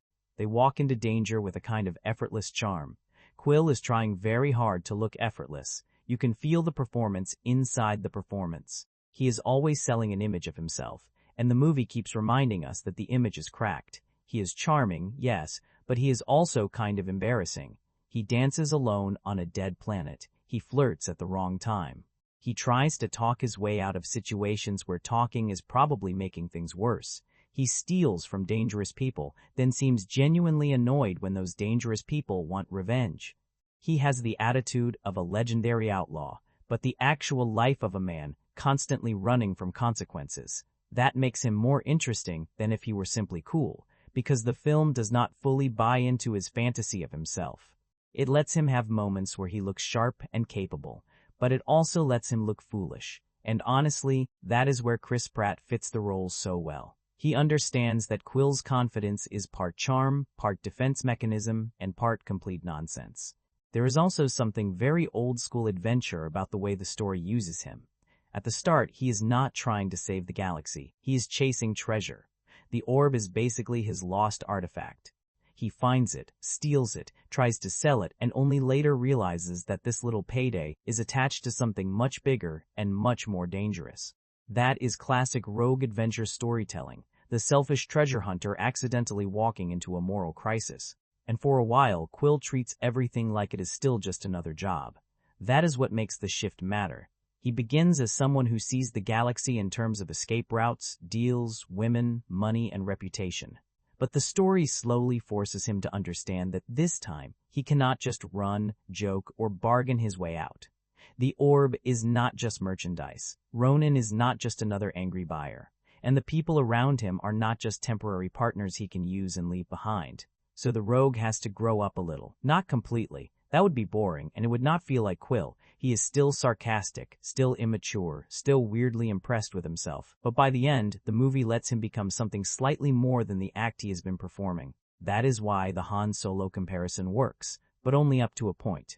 Quill has the shape of that character type, the charming thief, the reluctant hero, the guy who would rather pretend he does not care until caring becomes impossible. But he is goofier, less smooth, and more openly damaged. He is not just the cool scoundrel in space. He is a kid who was taken from Earth, grew up around criminals, built a fake legend around himself, and now has to decide whether there is anything real underneath it. And the answer, surprisingly, is yes, there is something real there. It is buried under bad jokes, fake swagger, and a lot of dancing, but it is there. That is what makes Quill more than a reference point to better-known space rogues. He starts as a man pretending to be legendary, and the movie's real joke is that, somehow, through all the chaos, he might actually earn the name. The real reason Guardians of the Galaxy works is not the orb, it is not Ronan, it is not even the space battles, as fun as some of them are. It is the group. Because once Peter Quill, Gamora, Rocket, Groot, and Drax are all thrown together, the movie finally finds the thing that makes it feel alive. These characters do not fit together in any clean, heroic, inspiring way at first. They are not a team because they share values. They are not united by some noble mission. They are not sitting around saying, "We must protect the innocent." At the beginning, most of them are honestly just trying to get something for themselves. Quill wants money and survival. Gamora wants to escape the side she has been forced to stand on. Rocket and Groot want the bounty. Drax wants revenge. Nobody is entering this situation with pure intentions, and that is exactly why the dynamic is fun. They are not heroes pretending to be outsiders. They are outsiders who accidentally move toward heroism. That difference matters. The movie gets a lot of comedy out of the fact that these people should not be able to function together for more than 5 minutes. Quill keeps trying to talk like he is in charge, even though nobody has agreed to that. Gamora is constantly irritated by how unserious everyone around her is. Rocket is angry, sarcastic, and always about 2 seconds away from insulting someone. Groot is loyal but strange, operating on his own little emotional frequency. Drax takes everything literally and turns basic conversation into a problem. Put them in the same room, and naturally, the room becomes chaos. But it is entertaining chaos. That is where the film has a nice rhythm. The group argues, threatens, mocks, misunderstands, and second-guesses each other. But the scenes rarely feel dead because every character brings a different kind of energy. No one is doing the exact same job. Quill is the loose, arrogant human center. Gamora brings discipline and seriousness. Rocket brings attitude and technical intelligence. Groot brings warmth. Drax brings brute force and accidental comedy. On their own, some of them might not carry a whole movie. Together, they start to click. And the movie understands that the chemistry should not appear too quickly. At first, their cooperation is practical. They need each other because the situation forces them together. Escaping prison, selling the orb, surviving Ronan's pursuit. These are not friendship activities. These are desperate survival moves. But slowly, something changes. You begin to feel that their constant arguing is becoming a kind of bond. Not a soft, sentimental bond at first. More like the bond of people who have been through too much nonsense together to pretend they are complete strangers anymore. They still insult each other, still make bad decisions, still clash constantly, but there is a growing sense that they understand each other's damage. That is what gives the team more texture than expected. They are all broken in different ways. Quill is hiding grief behind swagger. Gamora is trying to separate herself from a violent past. Rocket is angry because he has been treated like an experiment instead of a person. Groot communicates simply, but he seems to understand loyalty better than almost anyone else. Drax has turned his loss into a weapon and does not know what to do with himself beyond revenge. The movie does not stop and turn every one of those wounds into a dramatic speech, and honestly, that is a good thing. It lets most of it come through behavior, through jokes, through reactions, through the way these characters slowly stop seeing each other as tools and start seeing each other as people worth protecting. That is when the team dynamic starts to matter emotionally. Because by the time they decide to stand together, it does not feel like a clean superhero formation. It feels like a bunch of damaged weirdos making a choice they are not fully prepared for, but making it anyway. They are still messy, still sarcastic, still not exactly noble in the traditional sense, but they show up, and that is the charm of this group. The Guardians are not appealing because they are the strongest or the most disciplined or the most morally pure. They are appealing because they are a disaster that somehow becomes dependable. They are the kind of team where half the members might ruin the plan, but they will probably risk their lives for each other while doing it. That gives the film its personality. The plot may be familiar, the villain may not be the strongest, the cosmic mythology may get a little heavy in places. But whenever the movie returns to these 5 characters bouncing off each other, it regains its spark. Because the heart of Guardians of the Galaxy is not really about saving the galaxy. It is about 5 people who have no business becoming a family, slowly realizing they might be the only family they have. What gives Guardians of the Galaxy more staying power than you might expect is the way it slowly turns chaos into companionship. Because on the surface, this is a loud movie. It has jokes, fights, spaceships, prison breaks, glowing stones, alien armies, and all the usual blockbuster noise. But underneath that, the emotional idea is actually very simple. These are people who do not really belong anywhere, and by the end, they start belonging to each other. That is the part that sneaks up on you. At first, none of them look like they need family, or at least, they would never admit that they do. Quill hides behind charm and music, Gamora hides behind discipline and distance, Rocket hides behind anger, Drax hides behind revenge. Groot, in his own quiet way, is maybe the only one who already understands loyalty without needing to explain it. They all have their own damage. And the film does not always sit down and spell all of that out in some big emotional monologue. It is not that kind of movie. Most of the time, it is too busy moving, joking, or blowing something up, but you can still feel the loneliness in the group. Each character has been separated from something, a home, a family, a past, a sense of identity, a normal life. Quill was taken from Earth as a child. Gamora is trying to break away from the people who shaped her into a weapon. Rocket carries the bitterness of being treated like an experiment. Drax has lost his wife and daughter, and that loss has swallowed almost everything else about him. Groot does not say much, but his bond with Rocket already feels like proof that he understands attachment better than most of the others. So when these characters come together, it is not just funny because they clash. It is meaningful because they recognize something in each other, even if they would never say it out loud. They are all misfits, but not in a cute, polished way. They are difficult, defensive, strange, violent, immature. Some of them are deeply annoying. Some of them are carrying grief so awkwardly that it comes out as arrogance, rage, or sarcasm. And that makes the found family angle work better because the movie does not make them instantly lovable saints. They become family while still being kind of terrible at it. That feels right for this group. Their version of affection is not gentle at first. It is insults, arguments, bad plans, saving each other while pretending it is not personal, standing beside someone because, technically, the mission requires it. Until slowly it becomes obvious that the mission is not the only reason anymore. That slow shift is where the heart of the movie lives. By the time they start choosing each other, you understand why it matters. These are characters who have spent most of their lives being used, hunted, abandoned, or defined by someone else's violence. So when they decide, even clumsily, to protect one another, it feels like a real step forward. Not a perfect healing moment, just a step. And that is enough. The movie never turns into a heavy drama about trauma, and it probably would have collapsed if it tried. But it gives the characters just enough emotional weight to make the team feel like more than a joke machine. Their friendship has an edge to it. It is messy, sarcastic, sometimes ridiculous, but it is also sincere in the places where it counts. That is why the final idea of them becoming the Guardians actually lands. Because they do not start as guardians of anything. They start as thieves, assassins, bounty hunters, survivors, and revenge seekers. They start as people who would probably sell each other out if the price was good enough. But somewhere along the way, they become responsible for each other. And once that happens, saving the galaxy does not feel like some abstract heroic duty. It feels like protecting the first place where they have ever really belonged.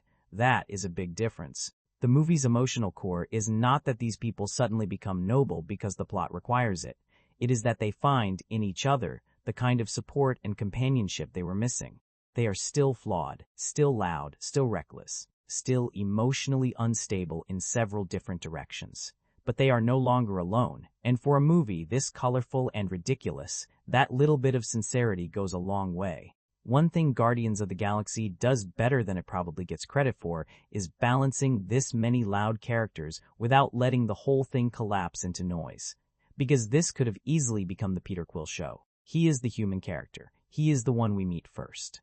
He has the emotional opening, the connection to Earth, the Walkman, the soundtrack, the whole Star-Lord identity. The story naturally bends around him, so it would have been very easy for everyone else to feel like decoration around his arc. But the movie mostly avoids that. Quill is still the center, clearly. The film never really pretends otherwise, but it gives the others enough space to make the team feel like a real ensemble instead of one lead character and 4 colorful sidekicks. Gamora gets her own tension, especially because she is not just the love interest or the tough woman in the group. She enters the story with baggage, with history, with dangerous connections, and with her own decision to turn away from the side she came from. She has a seriousness that cuts through Quill's nonsense, and that contrast helps both characters. Rocket, meanwhile, could have been nothing more than the joke character, a talking raccoon with guns. That alone could carry a few laps, maybe sell some toys, and then fade into the background. But the movie gives him attitude, pain, intelligence, and a strange kind of wounded pride. He feels like someone constantly trying to prove he is not just a thing people can laugh at. That gives him weight. Groot is even trickier, because he barely says anything. On paper, he should be impossible to develop in the same way as the others. But the film uses his behavior instead of his words. His gentleness, his loyalty to Rocket, his physical strength, his small moments of kindness. All of that makes him feel present, even when he is not verbally driving a scene. And then there is Drax. Drax could have been just muscle, the big guy, the revenge machine. The character who punches things and says intense lines. And yes, he is that in some ways. But the movie finds comedy in him without completely removing the sadness behind him. His literal way of speaking becomes funny, but his grief is still there. It does not get explored as deeply as it maybe could have been, but it gives him more shape than just strong, angry man. That is what makes the group dynamic work. Each character has a different texture. Quill brings ego and insecurity. Gamora brings focus and conflict. Rocket brings sarcasm and damage. Groot brings warmth. Drax brings bluntness, grief, and accidental comedy. So when they are all together, the scenes have movement. The humor does not come from one person doing all the work. It comes from the way their personalities crash into each other. And the film seems aware of that. It keeps giving them small moments where they can stand out. A look, a line, a reaction, a piece of action, a misunderstanding, a gesture. Not every character gets equal depth, and the movie definitely favors some more than others, but most of them get enough identity that you remember them as individuals. That matters in a teen movie. Because if the ensemble is weak, then the whole emotional structure falls apart. We have to believe that these people are different enough to clash, but connected enough to eventually stand together. If they all sound the same, the banter dies. If one character dominates too much, the found family idea feels fake. If the quieter characters disappear, the team stops feeling complete. Guardians walks that line surprisingly well. It is not perfect. Some backstories are thin. Some emotional turns happen faster than they probably should. You can feel moments where the movie chooses speed over depth. But for a film introducing an entire cosmic team to viewers who may know nothing about them, it gives each Guardian a clear reason to be there. That is a real achievement. By the end, you do not just remember the concept of the group. You remember the shape of each person inside it. The loud one, the angry one, the quiet one, the dangerous one, the one pretending to be cooler than he is. And somehow, instead of fighting for space in the movie, they create the movie's best energy. That is why the ensemble works. Not because everyone gets the exact same attention, but because everyone gets a personality, everyone gets a rhythm, everyone adds something that the others do not have. And in a movie this crowded, that makes all the difference. Gamora is interesting because she enters Guardians of the Galaxy looking like she's going to be one very specific kind of character. At first, she's the deadly one, the serious one. The person who walks into the movie with a mission, a reputation, and a level of control that immediately separates her from someone like Quill, who is basically surviving on charm, luck, and bad timing. Gamora does not have that loose, messy energy. She feels sharper, more focused, more dangerous. And the movie needs that. Because without her, the group could easily become too silly too quickly. Quill is joking, Rocket is insulting everyone, Groot is Groot, Drax is unintentionally funny half the time. Gamora brings a different kind of weight. She has the presence of someone who has lived inside the darker side of this universe and knows exactly how ugly it can get. Her connection to Ronan and Thanos gives her a much heavier background than the movie always has time to fully explore. She is not just some random fighter chasing the orb. She has been shaped by powerful, violent people. She has been part of a world where cruelty is normal, where loyalty is forced, and where survival probably meant becoming useful to monsters. That makes her decision to turn away from that side important. She is not simply switching teams because the plot needs her to. At least, that is not how it feels when the character is working. Gamora comes across as someone trying to take control of her own life after being used by people who saw her as a weapon. Her betrayal of Ronan is not just a tactical move. It is part of her attempt to stop being defined by the people who controlled her. That is why her role in the team matters. She is the one who understands the seriousness of the threat before some of the others do. While Quill is still thinking in terms of profit and survival, and Rocket is thinking in terms of rewards and escape plans, Gamora understands that the orb is not just a valuable object. She knows the wrong person getting hold of it would be catastrophic. In other words, she is ahead of the moral curve. But what makes her work in the group is that she is not written as some flawless moral center either. She is guarded, she is impatient, she does not immediately trust anyone, and honestly, why would she? She has no reason to believe this group of criminals is capable of anything beyond selfishness. For a while, she looks at them the way a sensible person would look at them, as a disaster waiting to happen, and she is not wrong. That is where her dynamic with Quill becomes useful. He irritates her because he refuses to treat everything with the gravity she thinks it deserves. He flirts, jokes, dances around problems, and acts like confidence can replace discipline. She cuts through that. She challenges him. She keeps the film from letting Quill's personality completely take over.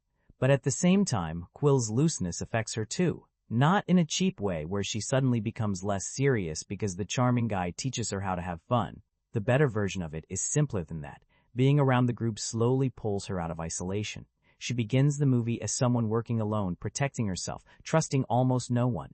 By the end, she is part of something she did not expect to need. That is the emotional shift. Gamora's arc is not as loud as Rocket's pain or Quill's connection to his mother, and it is not as instantly comedic as Drax or Groot, but it gives the team an important layer. She is the character who has already seen what the villains represent from the inside. Her choice to stand against them makes the Guardians feel less like a random accident and more like a group of people rejecting the systems that damage them. There is also a nice balance in Zoe Saldaña's performance. She gives Gamora enough toughness to be believable as someone feared in this world, but she does not play her as emotionless. There are little signs of exhaustion there, frustration, restraint, a person who has had to stay sharp for so long that softness almost feels dangerous. That makes her gradual connection with the team more satisfying, because it does not feel easy for her. She has to choose trust. And in a film full of characters who are pretending they do not care, that choice means something. Gamora may not always get the flashiest jokes or the most crowd-pleasing moments, but she gives the Guardians a backbone. She brings urgency to the story, discipline to the group, and a sense that the cosmic threat is personal, not just plot mechanics. Without her, the team would still be funny, but it would not feel as balanced. She is the reminder that underneath the music, sarcasm, and colorful chaos, this galaxy has done real damage to people, and her place in the Guardians is not just about fighting beside them. It is about deciding that the people who made her into a weapon do not get to decide what she becomes next. Rocket is the character that probably should not have worked. That sounds obvious now because people love him, but just think about the idea on paper for a second. A talking raccoon with a gun, voiced by Bradley Cooper, dropped into the middle of a giant Marvel space adventure. That could have been annoying. It could have been one joke stretched across 2 hours. It could have been the kind of character that exists purely so the movie can sell toys and throw out sarcastic one-liners whenever the energy dips. But Rocket ends up being much more than that. In fact, he might be the character who steals the entire film. Part of it is the attitude. Rocket walks into the movie with this constant irritation, like the entire galaxy has personally offended him, and he has been waiting all day for an excuse to snap back. He is loud, sarcastic, aggressive, and weirdly professional at the same time. He complains, he insults people, he makes terrible plans sound reasonable, and somehow he always seems both completely out of control and weirdly competent. That combination is hilarious. Because Rocket is not just comic relief, he is useful. He is the one who understands weapons, technology, escapes, security systems, and all the little practical details that the rest of the group either ignores or makes worse. If Quill talks his way into trouble, Rocket is usually the one trying to build, shoot, or steal his way out of it, and he is good at it. That matters because the movie never treats him as just the funny raccoon. The joke is not simply that he is small and angry. The joke is that he is small, angry, brilliant, dangerous, insecure, and absolutely done with everyone around him. He has the energy of someone who knows people underestimate him and has decided to make that everybody else's problem.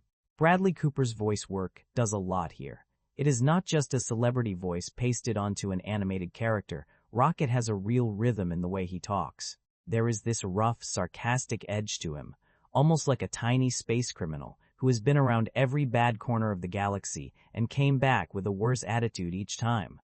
Cooper gives him speed, bite, and personality. You do not spend the movie thinking about the actor in a recording booth. You just accept Rocket as Rocket. That is harder than it looks, especially because Rocket also has to carry some emotional weight. The film hints at the fact that he is not just some naturally occurring talking animal. He has been altered, experimented on, made into something. And underneath all the jokes, there is a real bitterness there. He does not like being mocked. He does not like being treated like a pet, a freak, or a mistake. That pain gives the comedy an edge. It explains why he is so defensive, why he is always ready to lash out, why he hides behind sarcasm before anyone can get too close. Rocket is funny because he is rude and unpredictable, yes, but he is memorable because you can feel that the anger is coming from somewhere. The movie does not overplay it, which is smart. It gives you just enough to understand him without stopping the whole story for a long, tragic explanation. Rocket remains funny. He remains chaotic. He remains the guy who will turn a serious moment into an argument. But after a while, you stop laughing at him and start laughing with him, because you understand that his whole personality is basically armor. And then there is his bond with Groot. That relationship is one of the reasons Rocket works so well. Groot is calm where Rocket is explosive. Groot is warm where Rocket is sharp. Groot says almost nothing, while Rocket cannot seem to stop talking. They should not make sense as a pair, but somehow they do. Groot gives Rocket a kind of quiet, emotional grounding, and Rocket gives Groot a voice in the group, even when he is pretending to be annoyed by him. Their friendship makes Rocket feel less isolated. It also lets the audience see that, underneath all the insults, Rocket is capable of loyalty. He may not admit it in some big, soft speech, but it is there. He cares. He just hates that he cares. That is very Rocket. And in a movie full of big personalities, that is why he stands out. Quill is charming, Gamora is intense, Drax is funny, Groot is lovable, but Rocket has this unpredictable spark that keeps pulling attention back to him. Every time he is on screen, the movie gets a little sharper, a little messier, a little more alive. He is the kind of character who could have ruined the film if handled badly. Instead, he becomes one of its biggest strengths. A sarcastic, wounded, gun-loving raccoon who somehow ends up being one of the most fully alive characters in the whole movie. And honestly, that might be the clearest example of why Guardians of the Galaxy worked when it had every reason to look ridiculous. Groot is one of those characters who sounds almost impossible to discuss seriously, because the entire joke is that he barely says anything. He is a walking tree. His vocabulary is basically one sentence. And yet somehow, by the end of Guardians of the Galaxy, he becomes one of the easiest characters in the movie to like. That is not as simple as it looks. Because a character like Groot could have easily been nothing more than a gimmick. He could have been the cute one, the strange one, the walking visual effect who stands beside Rocket and occasionally does something funny in the background. The movie could have used him like a mascot, but it doesn't quite do that. Instead, Groot becomes this oddly gentle presence inside a very loud group. Everyone else talks too much, argues too much, or carries some kind of emotional weapon. Quill hides behind jokes, Rocket hides behind anger, Gamora hides behind control, Drax hides behind revenge. Groot, meanwhile, just kind of exists with this quiet loyalty that feels surprisingly pure compared to everyone around him. He does not need to explain himself. That is the funny thing. Everyone else is constantly trying to define who they are, defend themselves, prove themselves, or push people away.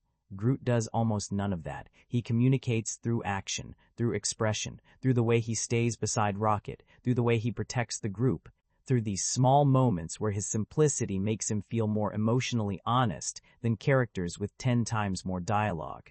And that is why he works. The limited vocabulary could have been a problem, but the movie turns it into a strength.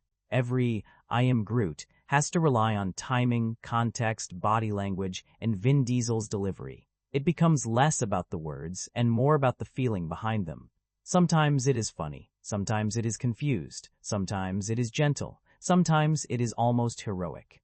You start to understand him even though, technically, he keeps saying the same thing. That gives Groot a very different rhythm from Rocket, and their pairing is one of the best choices in the film. Rocket is all sharp edges. He is sarcastic, impatient, defensive, and loud. Groot is calm, steady, warm, and strangely innocent. They balance each other in a way that feels natural, even though nothing about a raccoon and a tree traveling the galaxy together should feel natural. But it does. Groot softens Rocket without turning him soft. Rocket gives Groot someone to protect, someone to respond to, someone who understands him better than anyone else does. Their friendship feels lived in before the movie even explains anything. You can tell they have been together long enough to build a language of their own.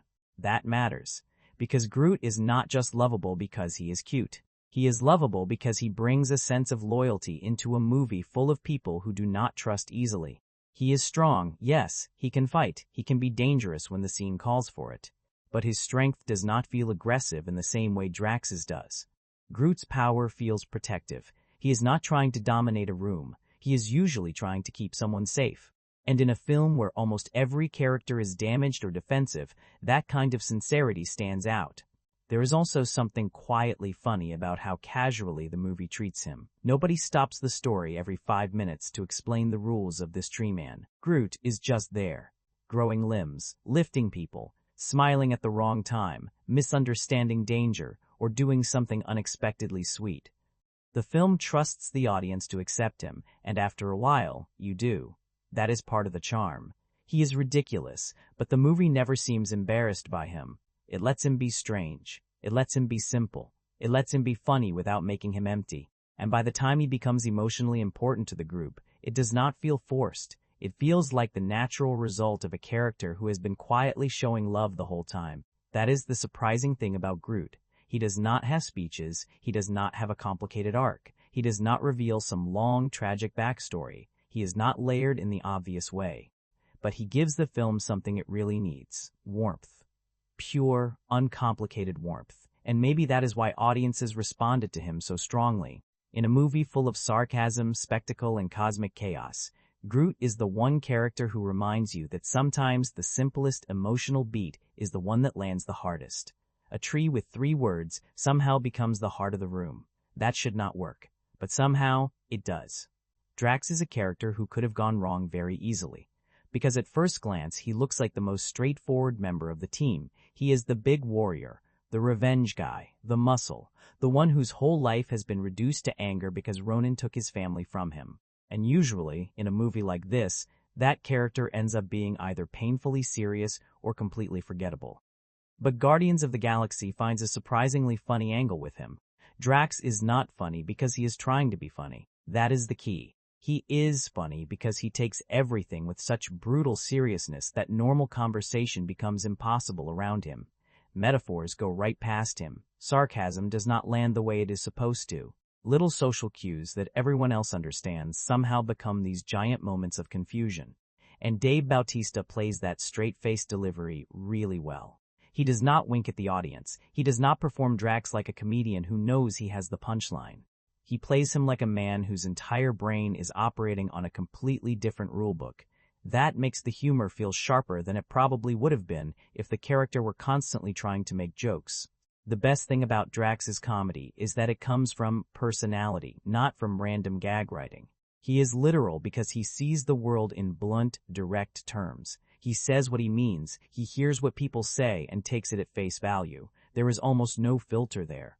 And in a group full of sarcasm, manipulation, flirting, lying, and emotional avoidance, that makes him stand out immediately. Everyone else is performing some version of themselves. Drax is just Drax. That creates a lot of funny friction. Quill can try to be charming. Rocket can be sarcastic. Gamora can be guarded. But Drax does not really play along with anyone's rhythm. He interrupts the rhythm. He makes scenes awkward. He turns simple exchanges into weird little battles with language. But the movie also gives him a painful reason to be there. His revenge motive is not especially complicated. Ronan killed his wife and daughter, and Drax wants him dead. That is the emotional core of the character. Simple, direct, almost too direct, honestly. Some of the source material even points out that this vengeful side is introduced a little quickly, and you can feel that. The film does not spend a huge amount of time sitting with his grief, but it gives us enough to understand him. Drax is not just angry because the movie needs a tough guy. He is angry because revenge has become the only shape his grief can take. He has lost everything, and instead of processing that loss, he has turned himself into a weapon pointed at Ronan. That makes him fit the team more than it might seem at first, because every Guardian is carrying some kind of wound. Quill hides his loss under jokes and music. Gamora is trying to escape the life built around her. Rocket covers his pain with anger and insults. Groot protects because loyalty seems to be his language. Drax is the most obvious version of that same idea, someone whose hurt is sitting right on the surface. There is no subtlety to him. And weirdly, that lack of subtlety is what makes him useful to the group. Drax says the thing nobody else would say. He charges into situations when others might hesitate. He is emotionally clumsy, sometimes dangerously so, but he also has a kind of honesty the others lack. He may misunderstand phrases, but he does not usually misunderstand loyalty once he feels it. That is why his shift from revenge seeker to teammate works well enough. He does not stop wanting justice for his family. The movie does not erase that. But being around the Guardians gives him something beyond the single mission of killing Ronan. He starts as a man who only has a target. By the end, he has people beside him. That may sound small, but for Drax, it matters. Because a character like him could easily have been reduced to one note: angry warrior wants revenge. Instead, the film lets him be tragic and ridiculous at the same time. He can make you laugh in one scene and remind you, very quickly, that his life has been shaped by loss in another. Not every part of that is perfectly developed. His emotional backstory is not as textured as it could be. Sometimes the movie uses him more for laughs than depth, but Bautista brings enough sincerity to the role that Drax never feels completely hollow. Even when he is being funny, there is this heaviness behind him that keeps the character grounded. And honestly, that is what makes him memorable. He is not the slickest Guardian. He is not the smartest. He is not the emotional heart in the way Groot sometimes is, and he is not the scene stealer Rocket becomes. But he adds a very specific flavor to the team: blunt honesty, physical force, awkward humor, and grief that has not learned how to speak gently. Drax works because the movie understands that pain and comedy do not always have to cancel each other out. Sometimes the saddest person in the room is also the one who accidentally says the funniest thing. One of the reasons of Guardians of the Galaxy feels bigger than its basic plot is that the world around the main team is always busy. There are a lot of supporting characters here. Some only get a few scenes. Some are mostly there to push the story forward. Some feel like they wandered in from a stranger, weirder version of the same movie. But together, they make the galaxy feel crowded in a good way. and that matters, because if the movie only had the 5 Guardians and Ronan, the universe might feel thin. Instead, everywhere the story goes, there is someone else with their own agenda. Yondu wants Quill, Ronan wants the orb, Nebula is tied to Ronan's mission, Korath is hunting, the Nova Corps is trying to keep order. The Collector is sitting in his bizarre corner of the galaxy surrounded by strange things. Even small roles help build the feeling that this world existed before the Guardians stumbled into the middle of it. Yondu is probably the most important of these supporting figures. He is not exactly a father figure in the warm, comforting sense. Let's be honest, he abducted Peter from Earth and raised him among Ravagers. That is not exactly healthy parenting, but he is still the closest thing Quill has to a family connection in space, and that makes their relationship more interesting than a simple bounty hunter chase. There is history there. You can feel it in the way Yondu talks about Quill, and in the way Quill reacts to him. It is not just fear. It is not just rebellion. It is this messy combination of resentment, familiarity, survival, and weird affection buried under threats. Michael Rooker brings a rough charm to Yondu that makes him feel dangerous, funny, and strangely personal to Peter's story all at once. He is not the main villain, but he gives the film a more lived-in edge. Nebula, on the other hand, is colder and more direct. She does not get as much emotional focus here, but her presence matters because she adds another layer to Gamora's past. She is part of that same violent world Gamora is trying to escape. Where Gamora is moving away from Ronan and Thanos' influence, Nebula still feels trapped inside it, sharpened by it, almost consumed by it. Even when the movie does not fully explore her, she gives the story a harder edge.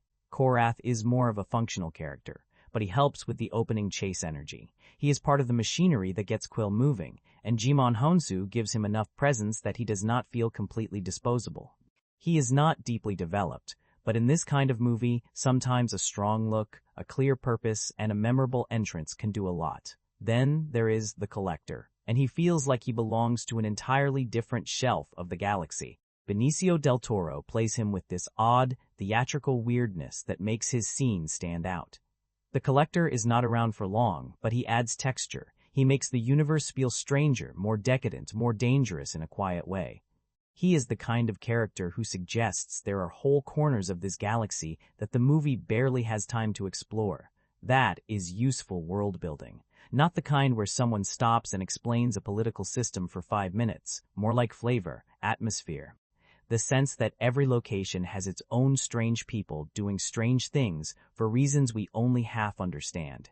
The Nova Corps characters serve a different purpose. Glenn Close as Nova Prime brings authority and polish to Xandar, while John C. Sear. Riley as Corman Day gives the Nova side a more human, lightly comic presence. They help Xandar feel like more than just the planet that needs saving. It becomes a place with structure, leadership, ordinary people, and stakes beyond the abstract idea of destruction. That is important because the final threat needs somewhere to land. If Xandar is just a name, the danger feels empty. But by giving us a few faces inside that world, even briefly, the movie makes the planet feel a little more real. Now, not all of these supporting characters are equally deep. Some are clearly there for color. Some are franchise pieces. Some feel like setups for a larger universe. But most of them add something to the movie's texture. They make the galaxy feel populated by criminals, officers, collectors, warriors, fanatics, and people trying to survive under different systems of power. And that helps the Guardians themselves feel more grounded. They are not just floating through a blank CGI universe. They are moving through a place full of grudges, debts, authorities, rivalries, and strange personalities. Every supporting character adds pressure from a different direction. Yondu brings the past. Nebula brings Gamora's shadow. Korath brings pursuit. The Collector brings cosmic weirdness. Nova Prime and Corman Day bring order. And together, they make the world feel bigger than the main plot. The film may not stop long enough to give all of them full arcs, but it uses them to suggest a galaxy that is chaotic, colorful, and already in motion before the Guardians ever decide to save it. Ronan is probably the part of Guardians of the Galaxy where the movie feels the most conventional. And that is a little frustrating because almost everything around him has such a strange personality. You have this team of criminals and outcasts, all with different comic rhythms. You have colorful planets, weird side characters, a soundtrack full of old pop songs, and a tone that keeps bouncing between space adventure and comedy. The movie is constantly trying to feel alive, loose, and unpredictable. Then Ronan enters the picture, and suddenly things become very familiar. He is the fanatical warrior, the serious villain, the guy with the deep voice, the huge weapon, the dark costume, the army behind him, and the plan to destroy an entire world. He stands around making threats. He talks about vengeance and power. He wants the orb because it contains something dangerous enough to turn him into an even bigger threat. And yes, on a basic plot level, he does his job. The story needs someone like Ronan. It needs a force strong enough to push these selfish characters into something resembling heroism. It needs a villain who makes the orb matter. It needs a reason for Xandar to be in danger, and a reason for the Guardians to stop running and actually stand together. So in that sense, Ronan works. He gives the film pressure. He gives the final act scale. He represents the kind of cosmic destruction that turns a personal chase into a galaxy-level problem. Without him, the movie would just be a bunch of misfits arguing over a valuable object. But as a character, he is not nearly as interesting as the people around him. That is the issue. Ronan feels more like a function than a personality. He exists to threaten, pursue, punish, and eventually be defeated. We understand that he is dangerous. We understand that he hates Xandar. We understand that he is willing to betray larger powers if it means getting what he wants. But the movie does not give him much texture beyond that. He is intense, but not especially layered. And that becomes more noticeable because the heroes are so colorful. Rocket can be funny and wounded in the same scene. Quill can be ridiculous and sad. Gamora has this whole history of being shaped by violent forces and trying to break away from them. Drax turns grief into revenge and comedy at the same time. Groot barely speaks and still feels emotionally present. Compared to that, Ronan feels flat. Lee Pace clearly tries to give him presence. He has the posture, the voice, the physical seriousness. You can tell he is working to make Ronan feel imposing. But there is only so much an actor can do when the role is written in such broad strokes. The movie gives him menace, but not much dimension. He looks like a threat, but he rarely becomes a compelling person. And maybe that is why he stands out as a weakness. Not because every movie needs an incredibly complex villain. Sometimes a simple villain is fine, especially in an adventure story like this. The problem is that Guardians of the Galaxy has so much flavor everywhere else that Ronan's simplicity feels dull by comparison. He belongs to the more standard version of the movie. The version where a bad guy wants a powerful object, threatens a planet, and forces the heroes into a final battle. That story works mechanically, but it is not where the film's charm lives. The charm lives in the arguments, the jokes, the music, the friendships, the weirdness. Every time the movie cuts back to Ronan, it becomes a little more like the kind of blockbuster it is otherwise trying to escape. That does not ruin the film. Honestly, it does not even come close. The Guardians themselves are strong enough to carry the movie through a weaker villain. The energy, humor, and visual imagination do a lot of heavy lifting, and Ronan is threatening enough that the story never completely loses its stakes. But he is not the reason people remember the movie. Nobody walks away from Guardians of the Galaxy thinking, wow, what a fascinating villain. They remember Rocket's attitude, Groot's warmth, Quill's music. Riley brings a little warmth and humor to the Novacore side of the story. Benicio del Toro makes the collector feel bizarre and theatrical in just a short amount of screen time. Jimon Hunso gives Korath enough presence to make the early pursuit feel more forceful. Not everyone gets equal depth, of course. Some of these roles are more like pieces of the larger galaxy than fully developed characters. But the actors understand the tone. That is the important thing. Nobody seems lost inside the weirdness of the movie. They all seem to understand whether they are supposed to be funny, threatening, strange, sincere, or some awkward mix of all of that. And that consistency helps the film a lot. Because Guardians of the Galaxy could have easily become uneven if the performances were pulling in different directions. One actor could have played it too seriously. Another could have turned it into parody. Someone else could have disappeared under the makeup or voice work, but the ensemble mostly finds the same rhythm. They know the movie is ridiculous. They also know they cannot treat it like a joke. That balance is the reason the cast works. The actors commit to the absurdity without acting embarrassed by it. They let the comedy breathe, but they still give the characters enough sincerity that the emotional beats have somewhere to land. And in the end, that may be one of the film's biggest strengths. The effects are impressive. The soundtrack is memorable. The action is energetic. But the reason people actually want to spend time in this galaxy is the cast. They make the weirdness feel human. They make the jokes feel character-based. They make a raccoon and a tree feel like actual members of an emotional ensemble. That is not easy. And Guardians of the Galaxy pulls it off because the casting is not just good on paper.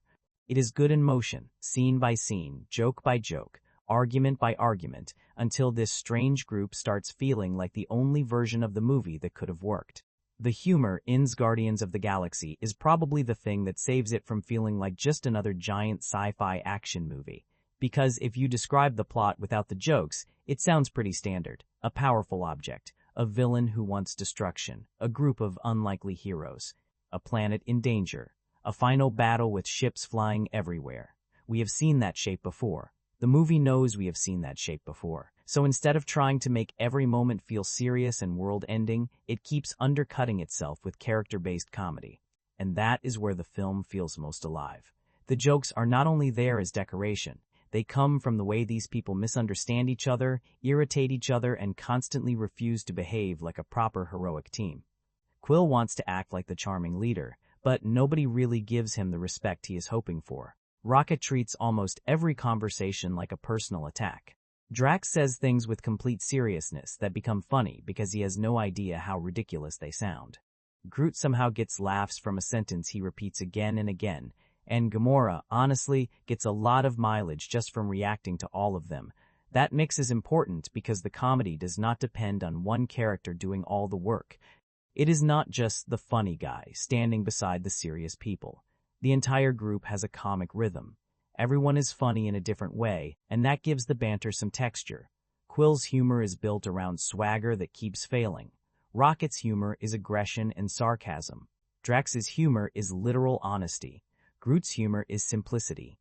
Gamora's humor often comes from how little patience she has for everyone else's nonsense. So when they are all together, the movie does not need to force jokes into the scene. The jokes happen because the personalities are already colliding. Even a basic conversation can turn into a mess because nobody in this group communicates like a normal person.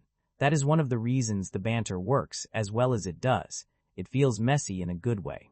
Not every line is perfectly polished.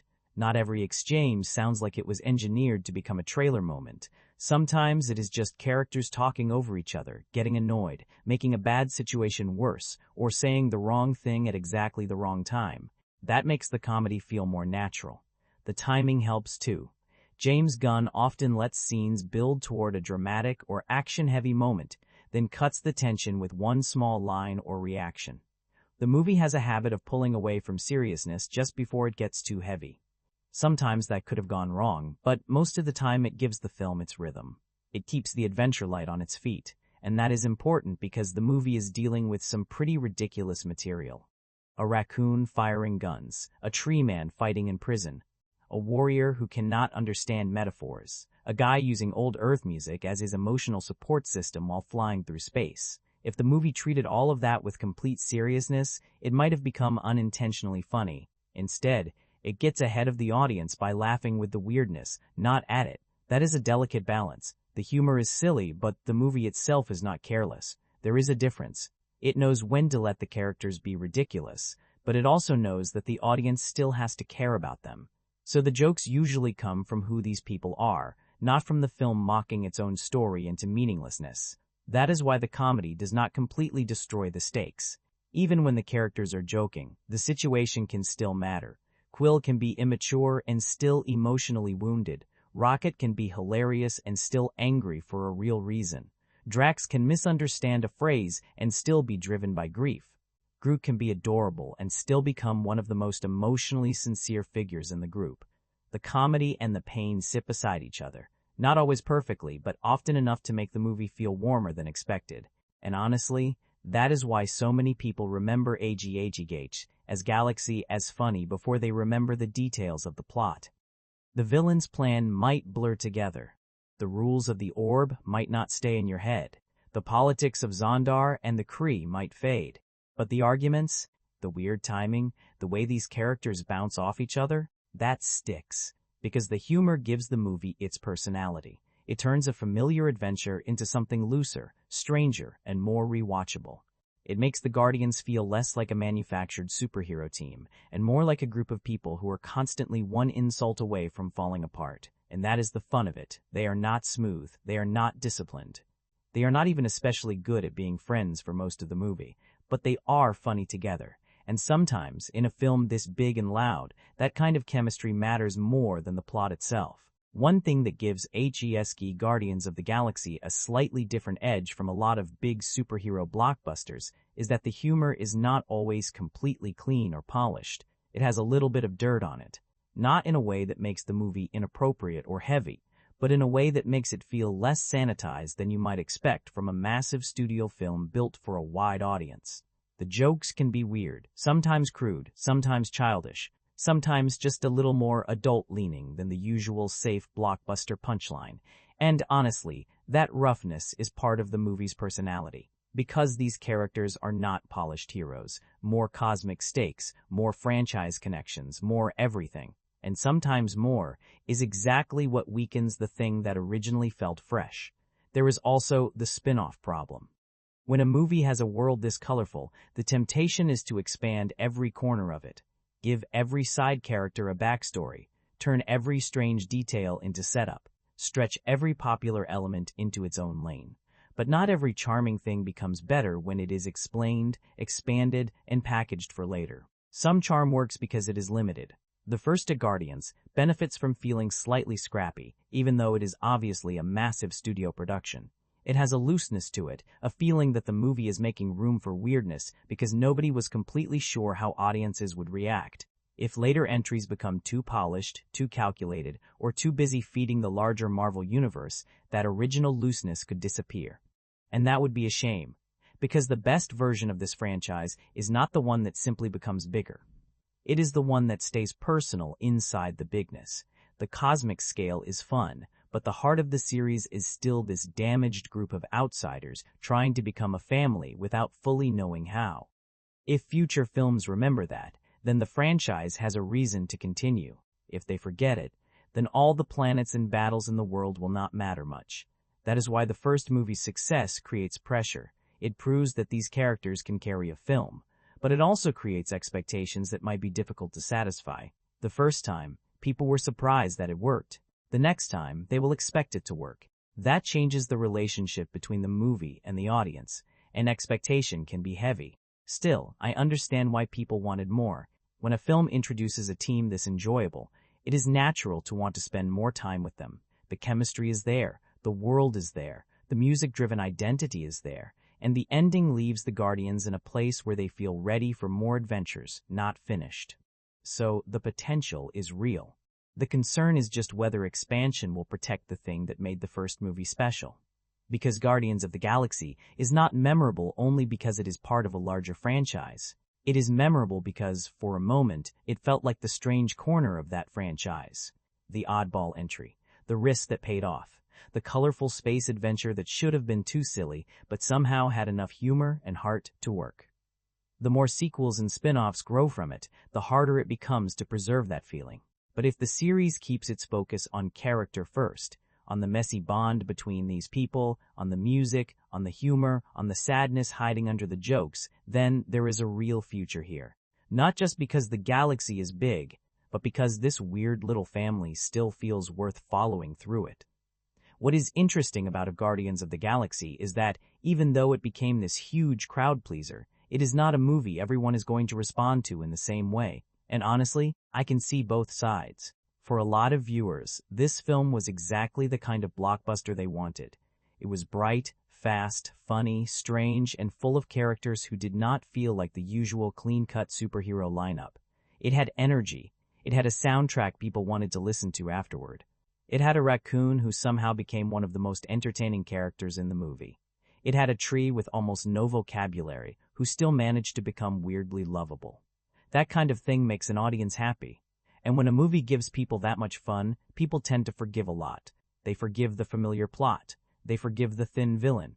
They forgive the slightly rushed emotional beats. They forgive the moments where the CGI becomes too much because the overall experience is still enjoyable. They walk away remembering the laughter, the music, the colors, and the chemistry of the team.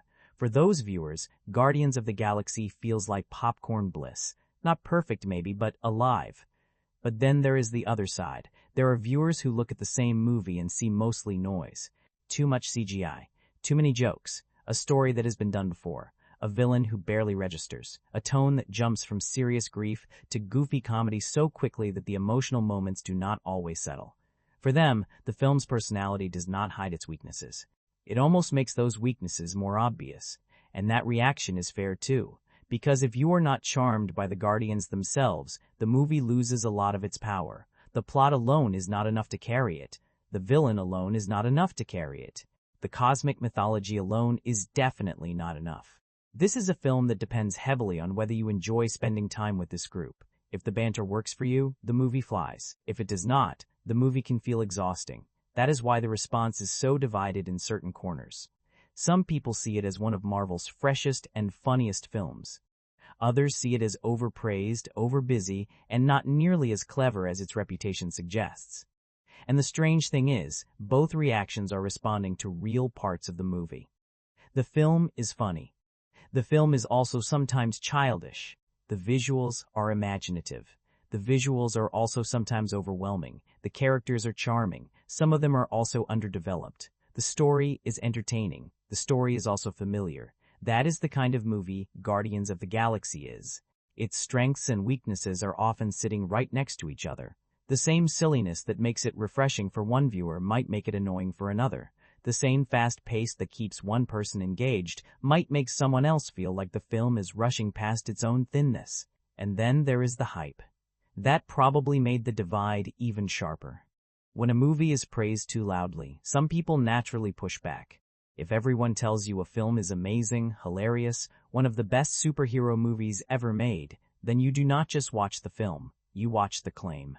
You start measuring every scene against the reputation. And Guardians HK is not built to survive that kind of impossible pressure. It is not flawless enough for that. It is at its best when you let it be a weird, colorful adventure with a messy heart. But if you go in expecting a masterpiece, the cracks become easier to see. The villain feels weaker. The plot feels thinner. The jokes that miss feel more noticeable. The familiar blockbuster structure becomes harder to ignore. That does not mean the movie is bad. It means the hype may have made it look like something it never really was. For me, the fairest way to look at the divided response is this. Guardians of the Galaxy is a personality-driven blockbuster. And personality-driven movies always risk splitting people. If you like the personality, you are willing to go along with almost anything. If you do not, every flaw starts waving at you from across the room. This movie has a very loud personality. It dances when other superhero movies would pose. It jokes when other films would make a speech. It puts old pop music over cosmic adventure. It asks you to emotionally invest in characters who sound ridiculous when described out loud. That confidence is part of why it worked so well for so many people. But confidence can also irritate. Some viewers will see charm. Others will see smugness. Some will see originality. Others will see familiar sci-fi ideas wearing brighter clothes. Some will see a refreshing break from superhero seriousness. Others will see a film trying too hard to be quirky. That is the divide. And honestly, I think that divide makes the movie more interesting to talk about. A completely safe, universally agreeable blockbuster usually fades pretty quickly. Guardians Chact has enough strange flavor that people still argue about how good it really is. Was it genuinely one of Marvel's best? Was it just a fun movie inflated by surprise and hype? Was it fresh, or just familiar material with a better soundtrack? The answer depends on what you value. If you value story originality above everything, this movie may frustrate you. If you value character chemistry, tone, humor, and style, it probably works much better. If you're tired of CGI-heavy blockbusters, it may feel like another example of the problem. If you want a colorful escape with enough heart to keep it from feeling empty, it may feel like exactly the right kind of movie. That is why Guardians of the Galaxy became both loved and criticized. It is not a neutral film. It is too bright, too silly, too loud, too specific for that. It asks you to accept its weirdness, and if you do, the ride is a lot of fun. If you do not, the whole thing can feel like a very expensive joke that goes on a little too long. I fall more on the positive side. But I understand the resistance. Because Guardians of the Galaxy is not great in a clean, flawless, perfectly balanced way. It is great when it is great because it has the nerve to be odd, emotional, stupid, funny, and sincere all at once. And that kind of movie is always going to leave some people cheering and others wondering what all the noise was about. So, after all of that, where does a Guardians of the Galaxy actually land? For me, it lands in a very interesting place. It is not the flawless masterpiece some people made it out to be when it first came out. I do not think the story is especially original. I do not think Ronan is a great villain. I do not think every joke lands. And there are definitely moments where the CGI, the fast editing, and the franchise setup start to crowd out the more interesting character work. But even with all of that, the movie works. And not just barely. It works because it has personality, real personality. The kind that does not feel like it was assembled from the safest possible blockbuster choices. This is a movie that takes a ridiculous team, a thief, an assassin, a revenge-driven warrior, a talking raccoon, and a walking tree, and somehow makes them feel like a group worth following. That is not nothing. The plot may be familiar, but the characters give it life.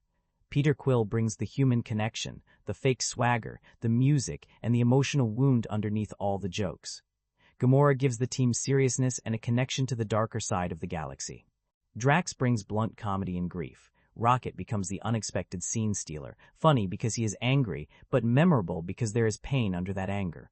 Groot, with almost no words, becomes one of the warmest parts of the entire film. Together, they make the movie feel bigger emotionally than the story itself. That is the real trick. Because if you explain Guardians of the Galaxy only through its plot, it does not sound that special. A powerful object is stolen, a villain wants it, a group of misfits has to stop him. That is basic adventure movie material. But the experience of watching it is different because the movie keeps filling that familiar structure with color, rhythm, humor, and strange little character moments. The soundtrack helps a lot. Honestly, it is hard to imagine this film having the same identity without the music. The old songs are fun, yes, but they are also tied to Peter's mother, his childhood, and the life he lost. That gives the movie a personal heartbeat inside all the cosmic noise. It turns nostalgia into something emotional instead of just decorative. The visuals also give the film its own flavor. The galaxy is bright, crowded, strange, and sometimes overwhelming, but it rarely feels bland. The movie has a look, it has movement. It has alien worlds and colorful designs and enough weirdness to separate it from the more familiar superhero settings around it. Even when the spectacle gets too busy, you can feel the film trying to create a universe with texture, and James Gunn deserves credit for holding most of this together. This could have been embarrassing. It could have been too silly, too confusing, too smug, too packed with Marvel homework. Instead, it becomes a fast, funny, slightly messy space adventure with just enough sincerity to matter. Gunn understands that the movie cannot be ashamed of its weirdness. It has to lean into it. And, for the most part, it does. Still, the flaws are real. Ronan is not compelling enough to match the heroes. The orb plot is standard. Some emotional beats feel rushed. The humor sometimes reaches too hard. And when the film pauses for heavier franchise setup, it becomes less exciting than when it simply lets the Guardians argue, improvise, and slowly become a family. But maybe that is why the movie is easier to like than to worship. It is not perfect cinema. It is not the greatest superhero film ever made. It is not some untouchable sci-fi classic. It is a very entertaining blockbuster that feels fresher than its basic story because the people inside it are fun to spend time with. And sometimes that is enough. Actually, sometimes that is more than enough. Because Guardians of the Galaxy did something that many safer movies fail to do, it made a strange idea feel accessible without completely sanding away the strange parts. It let the raccoon be angry. It let the tree be sincere. It let the hero be kind of embarrassing. It let the team be messy before they became heroic. And it let a giant Marvel space adventure still feel connected to something as small as a mixtape from a mother to her son. That is the part that stays with you. Not every plot detail. Not every villain speech. Not every piece of cosmic mythology. What stays is the feeling of the movie, loud, colorful, funny, wounded, and oddly warm. A film that probably should have collapsed under its own weirdness, but instead found a rhythm that made people care. So no, I would not call Guardians of the Galaxy perfect, but I would call it memorable. I would call it charming. I would call it one of those blockbusters where the flaws are visible, but the personality is strong enough that you keep forgiving them. And in a genre that can often feel overproduced, overly serious, or too carefully planned, there is something refreshing about a movie this strange, managing to feel alive. It saves the galaxy, sure. But more importantly, it makes you want to hang out with the people saving it.